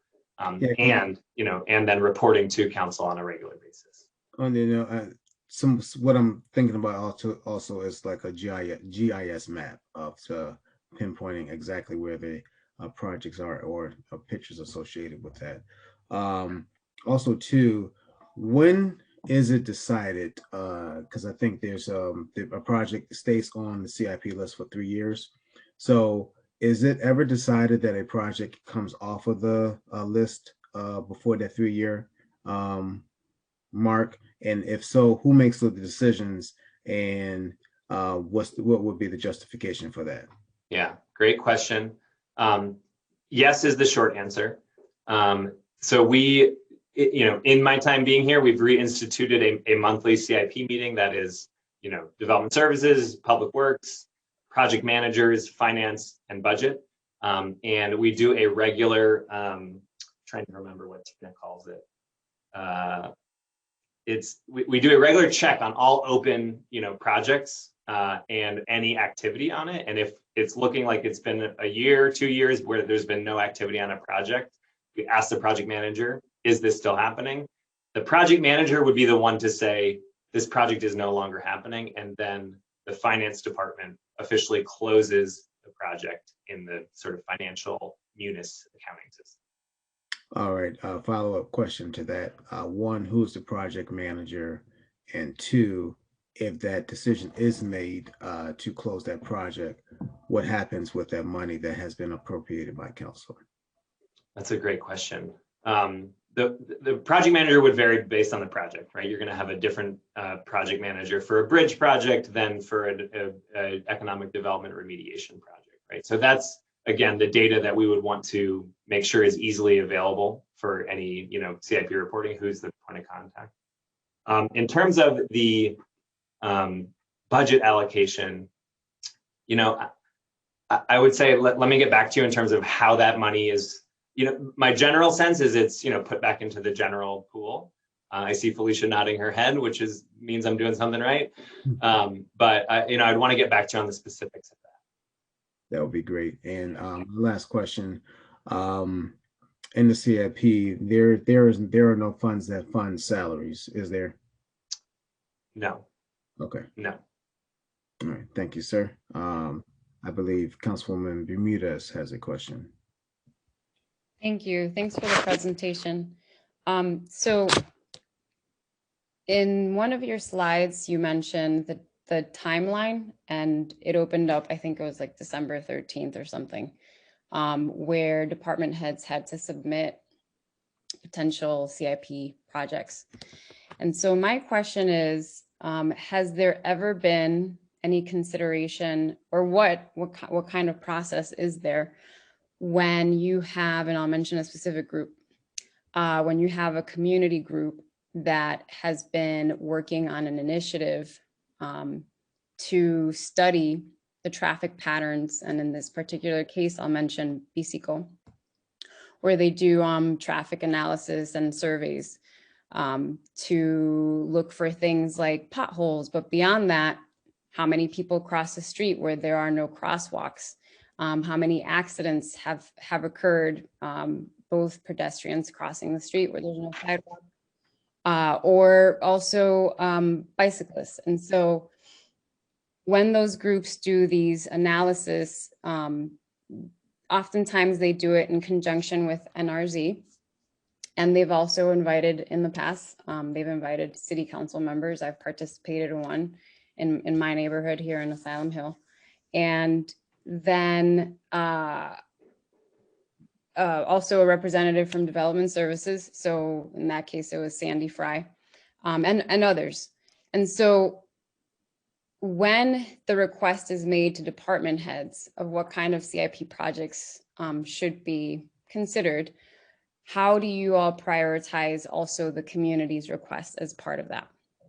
Yeah, it's a really great question. In the project justification form, there is, an area to talk about, community participation. I think that, ideally, all of that work has been done before, a project comes to CIP for funding, right? That's the sort of planning phase of a project. But I think that it's a great point. How do we make sure that that community planning element is incorporated in the CIP process? It's something that I want to think about. Yeah, that would be interesting to send back to us, that information. Yeah. As I'm thinking about this, there's, again, Asylum Hill neighborhood. We did that traffic study, and 999 Asylum Hill, the same building where, Hartford Legal Aid and CHRO and so many other nonprofits are housed in there. And then right across the street, you have St. Francis Hospital. There's been a high incidence of accidents. And so we've pulled out the numbers from the police department. The NRZ has talked about it at length, and then nothing happens. And so just wondering, like, yes, I get it, like in terms of the request being submitted from the department heads, but also like, how do we find some kind of middle ground to allow for specifically those cases that are reoccurring to get bumped up or scored higher? Yep. Yeah, it's a great point. Thank you. Thanks. Councilwoman Surgeon. Thank you, Mr. Majority Leader. Matt, looking at your page in the budget book 33-2, it says how the CIP projects are initiated, the technical staff along with elected official, community groups, just like how Councilman Bermudez was addressing, but I'm curious now that, that this is a process, how the CIP, list gets together, then it goes to planning and zoning, so on and so forth. It'll be interesting to see how many community groups are involved in these decisions and which elected officials are involved in making the CIP list decision. Yeah, I would say that is a reference to the planning process that happens well before the budget process, right? So for any, project, you're going to have a community planning process. They do, yeah. but Councilman Bermudez was talking about a project, that we talked about in her community. Yeah. And so if that was the case, if it's part of the planning process, that they're talking to different community groups, I would presume they may have, one or two different suggestions from the different community groups, and then it's narrowed down. But, if that's your process that you're putting in the budget book, it would be interesting to see if that process is being done. Yeah. Great point. One thing that came out of you heard Matt Larson previously talk about our lean exercise, right? One of the big outcomes from the lean of the capital program is that we need better policies and procedures for the capital improvement program. And we need better project development processes so that each project follows a similar project development process, which would include something like doing a community planning process. And then that goes to design, and then it goes to CIP. And so that is one thing that we are working on, having a more manual of policies and procedures so that anybody can understand, how an idea becomes a project and how that project then gets funded as the capital program. Just for your information, majority of I would say all of the council members are very active in the community that they live. Yeah. And so, when decisions are made, we are also part of the community, not just elected officials, but we're part of the community groups that we work with. Yeah. And so we hear what our communities are saying, pursuant to what they would like to see happen in their community. So, when I looked at that page and I saw that, and I'm like, well, I go to all my NRZ meetings, all my meetings in my neighborhood, but I've never been invited before I became elected. I was never invited to talk about, the CIP project. But now it seems like it's a top-down decisions where, the administration is bringing me all these projects and say, yep, you need to vote on this. Yeah. Seriously? How do I know my community is in agreement with this? Or how all of us, not me, I apologize, how all of us, are not aware of what our community, so we bring this back out to our community and saying, oh, here's the CIP fund that we're going to fund for fiscal year 22, and they'll look at me like, oh, we didn't know the city was doing this without talking to us. Yeah, it's, this is one of the reasons why we try to tie the CIP to the plan of conservation and development, right? And that's not enough, right? Like a planning process that happened many years ago is not something that sticks in everybody's mind. So it's a really well taken point. Thank you. Well, thank you. I do hope that next year, when we do this, there'll be some projects that we have heard about in our community before it actually get into the budget book. Yep. So thank you very much for listening. I appreciate it. I would definitely like to echo my two esteemed colleagues that I think that part of the policy, and it would be good to double check if a policy needs to come from council or the policy is actually from the administrative standpoint as to before the list of recommended projects is presented to the council, that there's a series of checklists that have been executed. Yep. Because as we have heard from many of our community members, and there are community neighborhoods that continue to get left behind. And there's certain sections that actually continue to receive attention. And then there are others, and we discussed this last night, that regarding traffic calming, and there's other areas that need to be focused on versus a particular area. So we'd love to see that, and would love to work to see how we can develop this process even that can be even better, so that the NRZs can feel that they are actually included, because there was a time where the planning department actually had represented, went to neighborhoods in the NRZs, and they worked with them on their strategic development, and that was incorporated into the city's plan. And I would love us to go back to that process where we are definitely working with the community, so that, as Councilwoman Surgeon mentioned, that it's not a top-down approach, it's a bottom-up approach, because the residents at the end of the day are the ones that will be affected by it, and we work for them. All right. Any other questions from my colleagues before we sign off? Before you sign off, just want to see, ask Miss Felicia, what department do you work in? She's new, so Matt, you're new, so we're just trying to get to know everyone here. Hi, Miss Felicia. Tell us a little bit about this. I work for management and budget, but I work really, really closely with Nat on the CIP as well. Well, thank you. Great. Hi, Felicia. Hello. And thank you all for your questions and your concerns, because I am new to this. So it does help me get a better understanding on how we move forward and the things that we need to do to make sure that, our community is being heard and we are taking into consideration the matters that's going on around us. So I thank you all for that as well. Well, thank you. And Matt, we haven't met yet either. Since the pandemic, we got all these new faces. How is it going? And what are you now? Sorry, I apologize. I know you're in the city manager's office. No, it's not city manager. Yeah. Jesus, I'm dating myself. Yeah, I'm the director of operations. Yeah. In the great. COO's office. It has been a real joy and honor to come back and work for the city that made me who I am.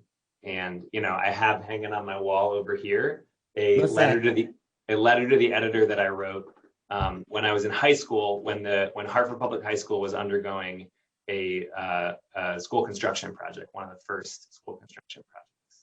And I wrote a letter about how the school building committee should be listening to the students in the construction of that. And it's just one of those sort of humbling moments that I get to look at that in thinking about working with some of you all here on the school building committee and who we serve. So it's been a series of 5 months of moments like that where I get to really invest in this place that has invested so much in me. Well, thank you for coming back home. And you got to make a copy and send us that letter to see actually how was the handwriting back then. Don't embarrass you or anything, No, that was product of Hartford school system. Let's see the handwriting. As Councilman Gale will tell you, my handwriting marks in elementary school were among some of my lowest, which I'm glad they didn't do that anymore when we got to high school.